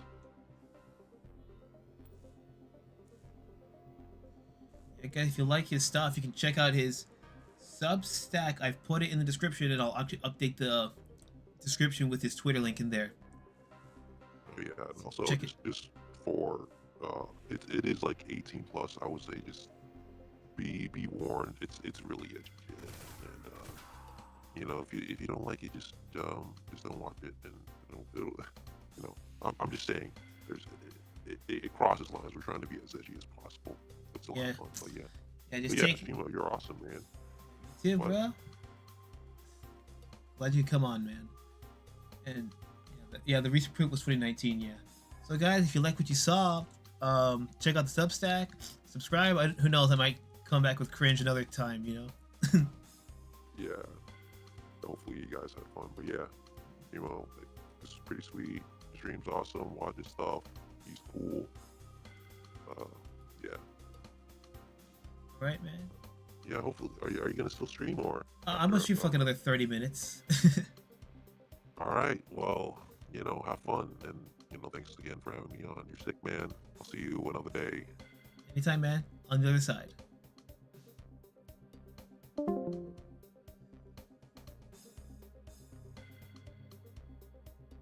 All right. So another 30 minutes of this stuff. Give me a second. Yeah, so I'm glad hope you guys enjoyed that interview. What are your thoughts on this overall thing,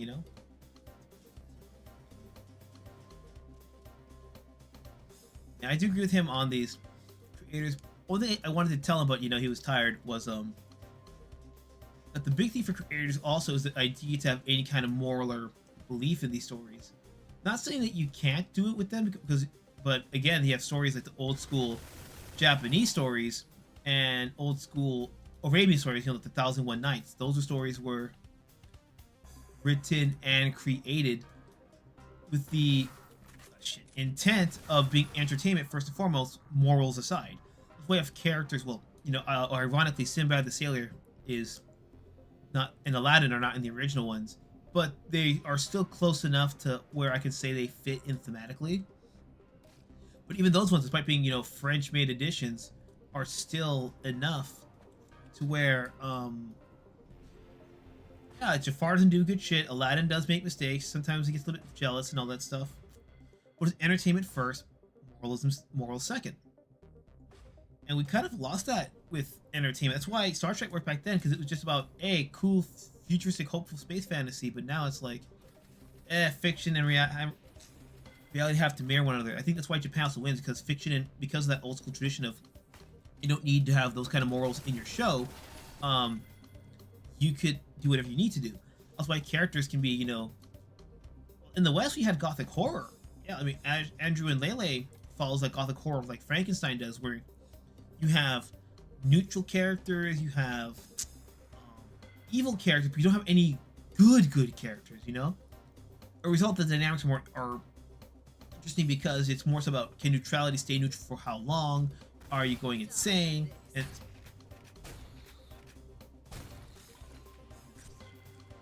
Yeah, we kind of miss that now in fiction, where everyone has to be a good guy, everyone has to be a bad guy, or worse, according to Maxwell Adams. Maxwell Adams, you know, the creator of Billy and Mandy, his most famous show. He said that a lot of shows now with these Disney executives, you can't have real villains or real villains. Heroes have to be inspirational as the villains, but villains. So heroes have to be as flawed as the villains, but villains have to be as inspirational as the heroes. And when there's no heroes or villains in terms of difference, what's the point?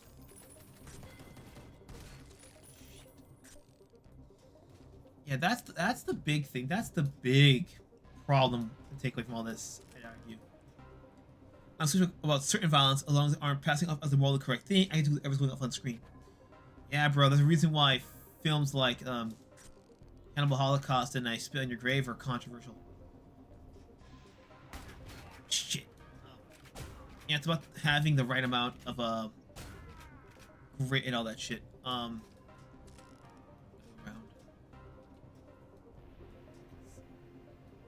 It's just it needs to be. And for some people, no amount of violence is ever going to be okay. You know what I mean? It's going to be the squeamish at the same spot over and over. Some people again, some people are still squeamish about the Scarface chainsaw scene, but guess what? If you actually watch the scene, the chainsaw never actually cuts the dude in the bathtub. It's about to cut into him. It cuts away. And when you look back, it's gone. For some people, the implication is more brutal than the actual thing, and still is treated just as badly. You know, because of gory squeamishness. Card?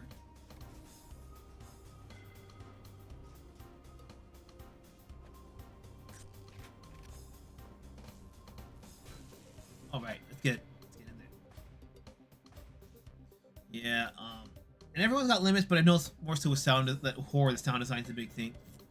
Creativity. The hardest part is that there's some people who for them, it has to either mirror reality or reality that should be. I know it sounds weird, but remember, there are people out there at the end of Avengers Endgame, you know, after Thanos did the thing, where they started crying like, no, the hero should have won. Like, those people do exist. Legit can't handle it any other way. Oh shit.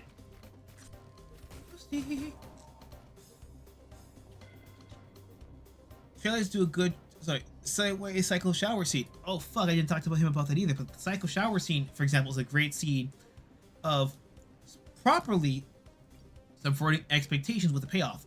Spoilers for Psycho if you've never seen it. If you haven't seen Psycho, if you don't want spoilers, mute for the next 20 seconds. But in the scene there, she's the main protagonist, and at that point she gets killed off. You know, and from that point on, the new protagonist becomes Norman Bates. And now we're at a point where we only know Norman Bates is the protagonist and not the lady, because the scene was just so damn effective. Spoilers over in case you're trying to unmute. Trailers do got expectations with this type of entertainment though.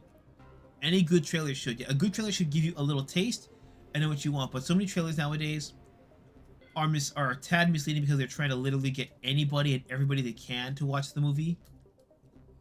So, oh shit, I remember dying here a lot. So they just try to get everybody they can, and they want about false advertising. Like, look at the fucking Glass Onion by, what's his name? Knives Out? Now, that movie went to court for having misleading marketing. And in my opinion, rightfully so. That film was okay at most. Oh shit! Great ones. I keep forgetting the great ones there. Brown one, where are you at? Brown one, where are you? Oh.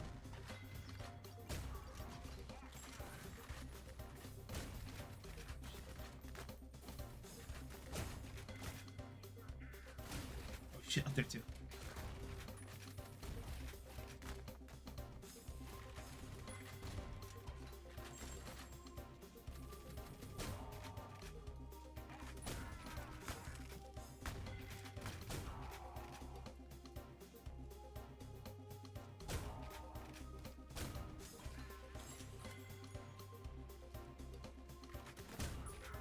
And different genres, different types, different tropes, and all that stuff. And people gotta learn to put them in a blender, experiment, and see what happens. Well, people don't. Like this game here, for example, is a good example. This game is made by 3D Realms, the guys who made the original Duke Nukem before Gearbox bought it. B7. And what happened with it, these guys, they took the 3D engine, they pushed it, and they put it on modern hardware and pushed it to its limits. It took something old and added a lot more to it, and that's why it works. But now, you've got people who legitimately cannot, who go and say, oh no, if you don't do it a certain way, it's bad, you know? I'm gonna argue the protagonist of the cycle post-shower scene is Barry Crane's sister and boyfriend trying to figure out what happened to her. So I don't know. I guess you can argue that too, Psycho. But I don't think it's one like the Great Gatsby kind of thing where you have a narrator and you know, the protagonist and deuteragonist, but the deuteragonist is technically the lead. The protagonist is backwards. Protagonist is being narrated by the deuteragonist. The deuteragonist is the one telling the story.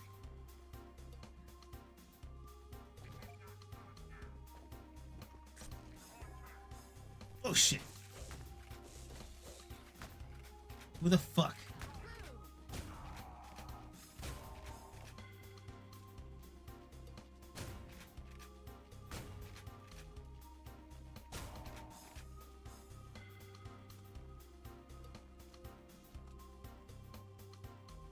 Full magnums? Shit.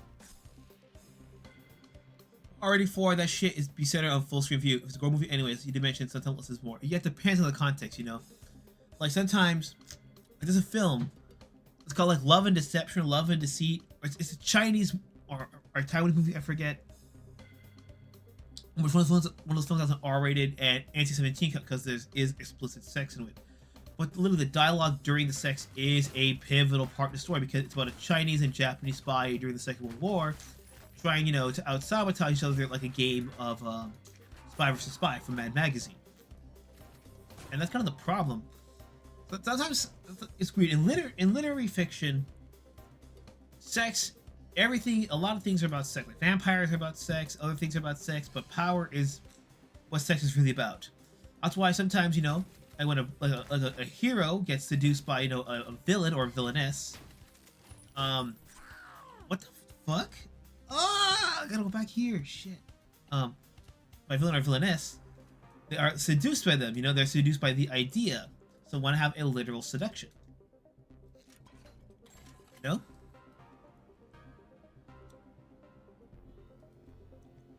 But inversely, less is more can work with more gore. With RoboCop, when Murphy was when Murphy was on the job, his first day on the job, when he was working, there was an officer. Shit. Okay. Ugh. Our Kremlins.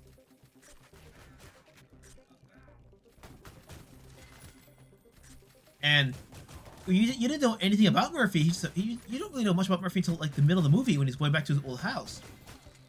So the idea was, how can we make us feel bad for somebody we absolutely little or nothing about? God damn it.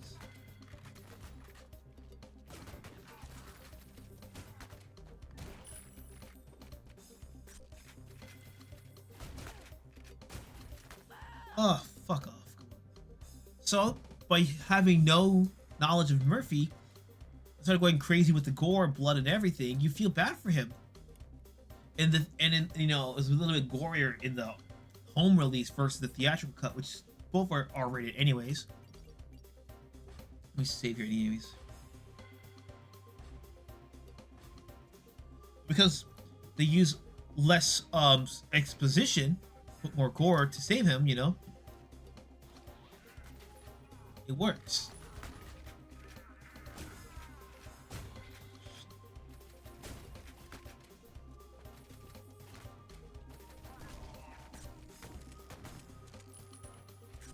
Spider shit with passion. Oh, holy shit.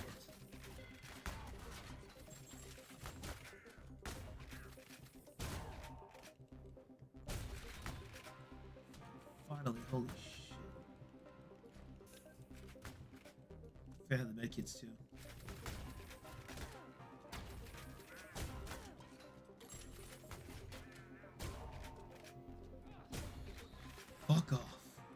Not you, sorry, I really just hate little goddamn shits. They're annoying as hell.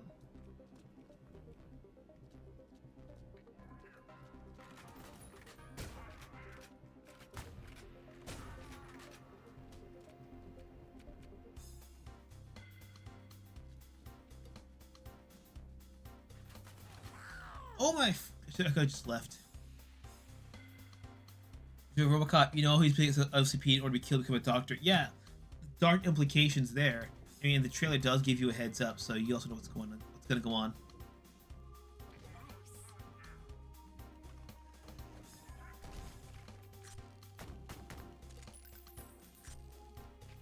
It still damages me. What the fuck? Oh, fuck these things. Fuck them all.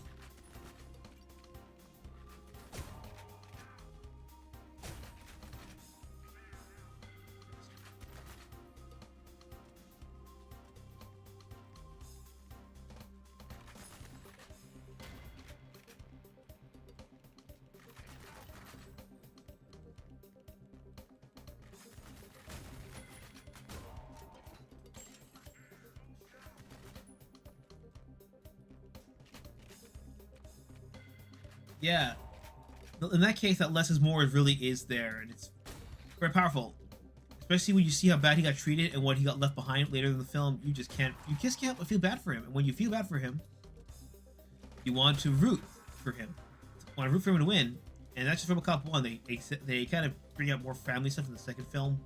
That's actually really well done. You too. Everybody, right?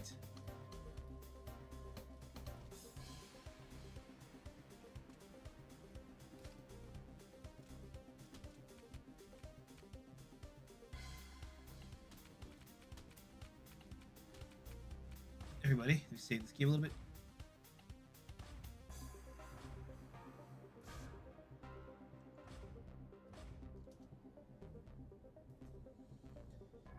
You know, talk about Super Private Ryan tomorrow theaters. Using Scarface was sort of made up for last night watching it with Netflix and the family.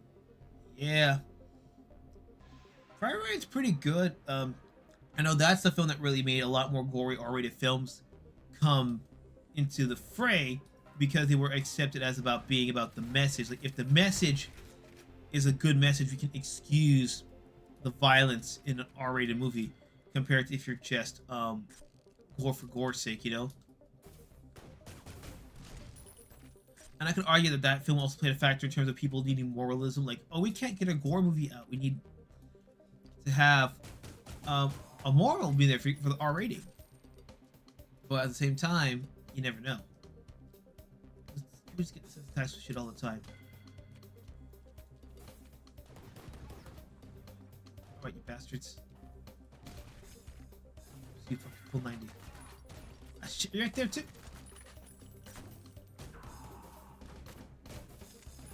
I'm not gonna make it. I'm not gonna make it.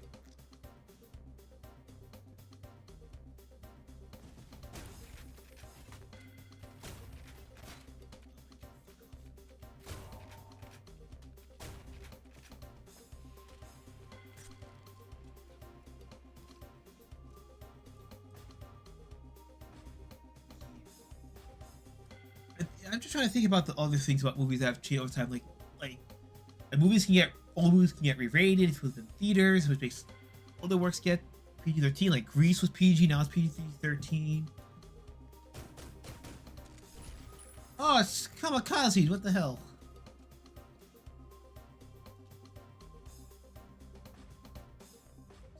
Save this here. I know I'm a save scummer. I know I am.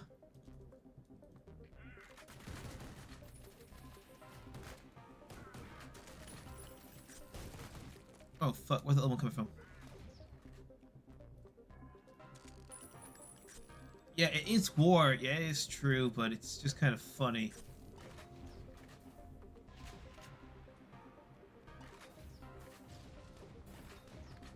Oh. Shit.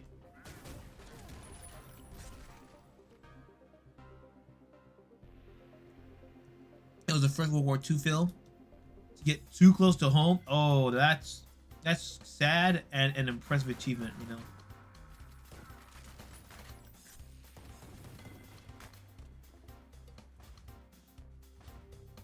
Safe's coming.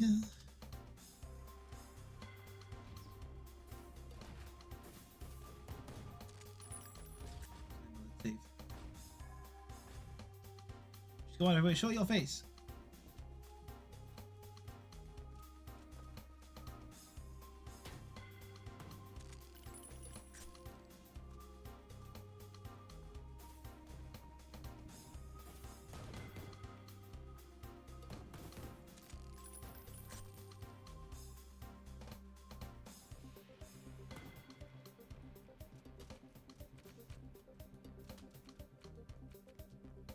Grease got re-rated because they put Grease in theaters every summer in the States. It's very popular for sing-alongs. So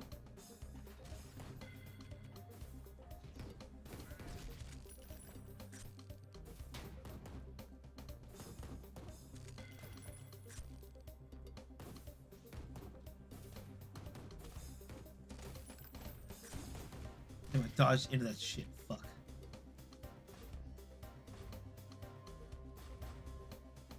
Yeah, so the old releases were PG until like the mid 2000s. Got PG-13 again.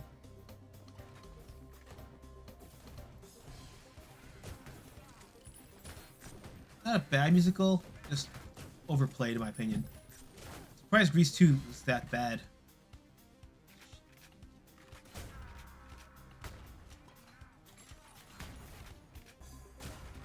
God, those fuckers.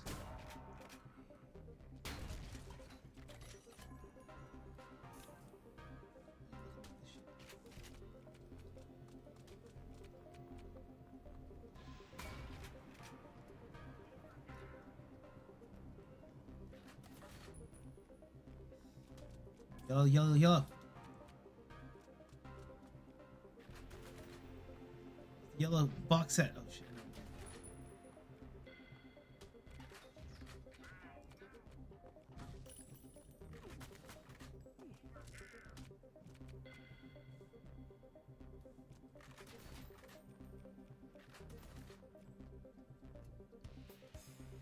The friendly version of Rocky Horror Picture Show, which is a cultural phenomenon.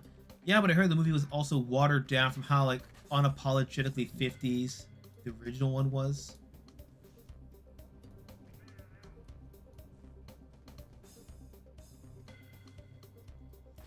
Oh, it's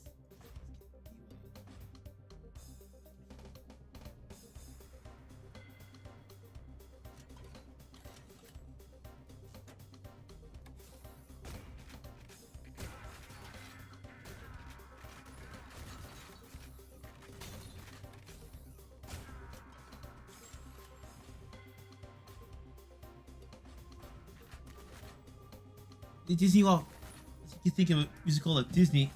Oh fuck! I better choose that description. I'm not sure. I hate to say it. In terms of longevity from Disney, it's Lion King. But if we're talking about how popular it is currently, not all time, then I'd just say the Frozen films. Shit, okay.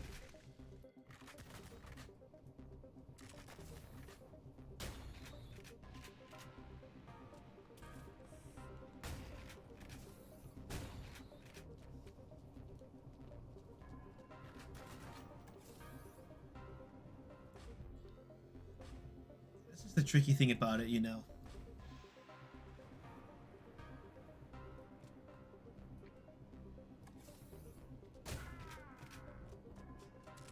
Here.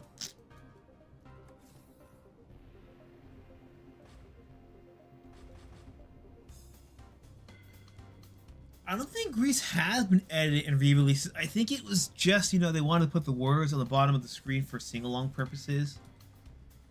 To my knowledge, they have not been re-released with edited content. Oh shit.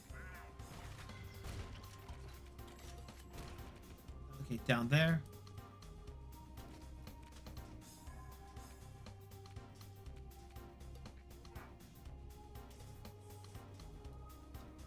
Yellow eyes.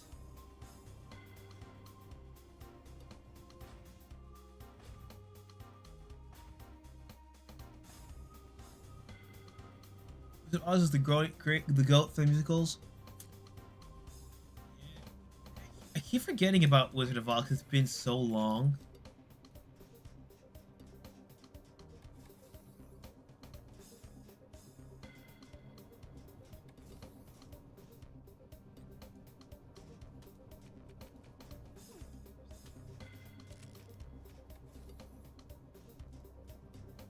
I want to circle, damn it.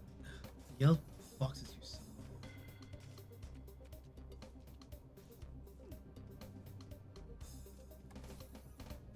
here, shit.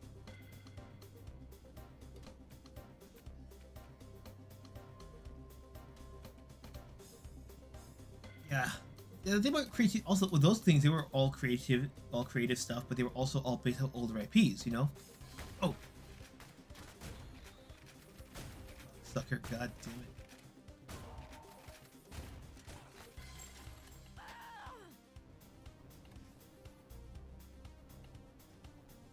There we go now.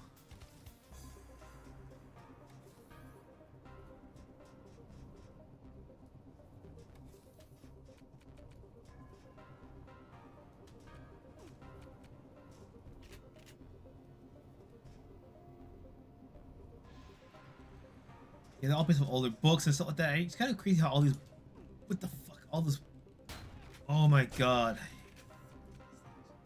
All these books get turned into musicals and shit like that. It's impressive, man.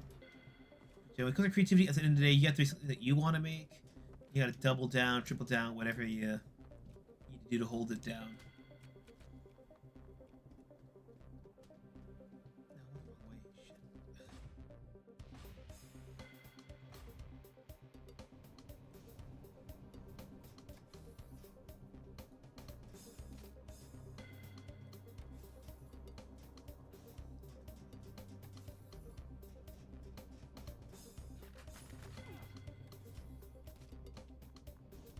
Jump down again.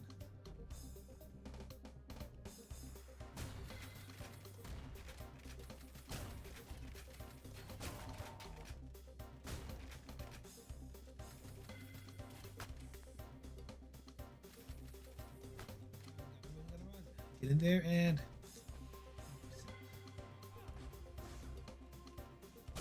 Oh, I hate these fucking things.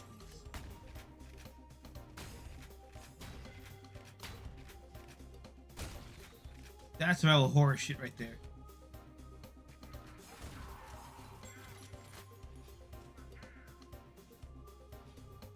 I think On was the first cloud film I ever saw in a re-release. To see the surviving golden age. Oh, theater palace. Christmas time we were kids. Christmas time? I don't know why I got summer vibes from that movie. Weirdly enough.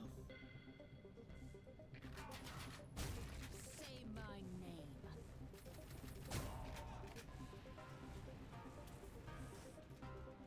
Those things, yeah. Oh, I thought those things for like 2 minutes, please.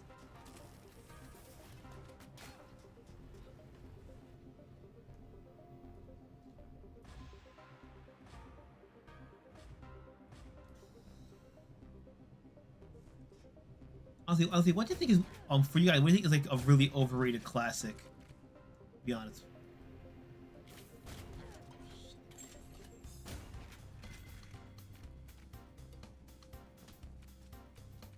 Please be it.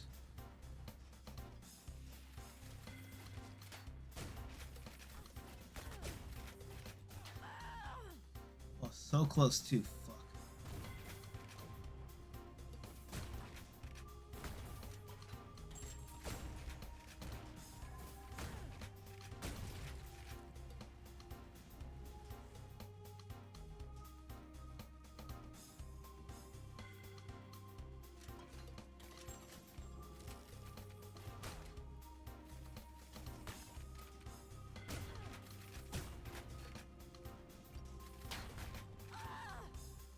Got me. There was another one of those little shits. Oh my god.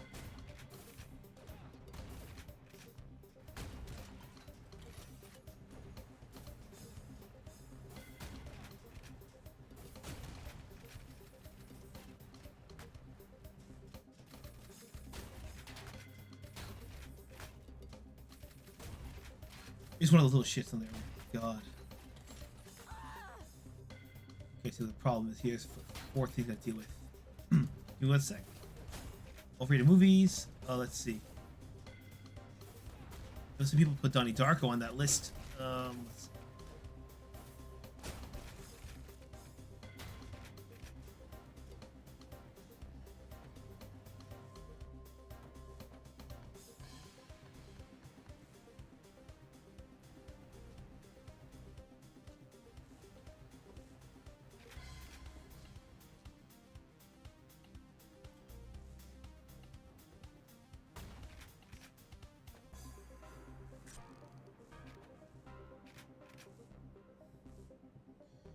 Final cost was going to be the okay the one time I saw it. I heard it's a very different film when you have it in color, you know.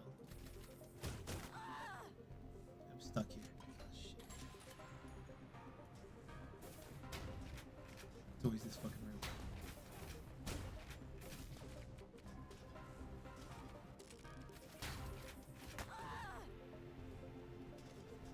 Backwards. Cost one could be okay.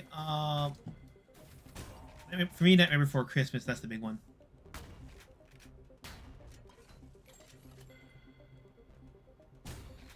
Go, 2 more. Oh, that one just dropped down. Oh, that's bullshit. Go, final. Upgrades quickly. Let's save.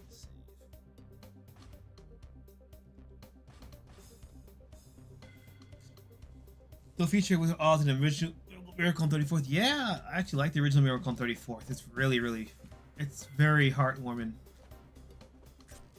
Let me get through here. That generator works.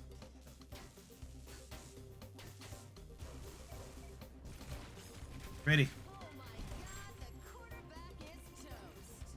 Wow, that sucks. What killed me?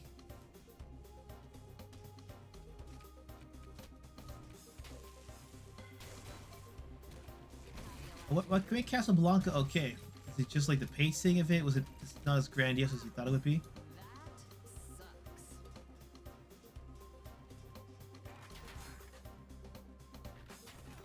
Oh, that's what killed me.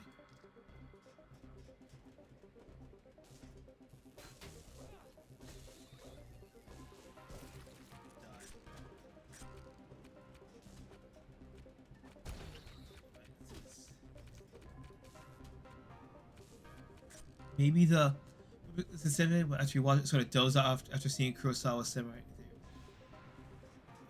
Okay. It happens, man. Sometimes the air conditioning is too good. I fell asleep during the Avengers. I don't think it's a classic. I don't think it's a bad film. Just that day I was feeling really tired.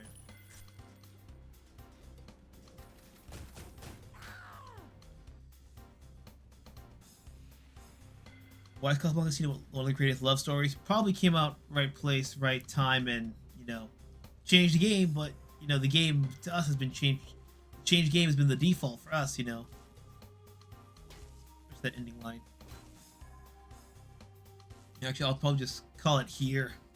Call the stream here. I want to thank you guys for showing up today, and again, don't be afraid to check out King Cringe's stuff there. So, whatever you guys do, just create, put out, and if you can, make some dough. But in the end, do it because you want to tell it and because you love what you do. So, just guys, take care, raise the horns, and have a good one.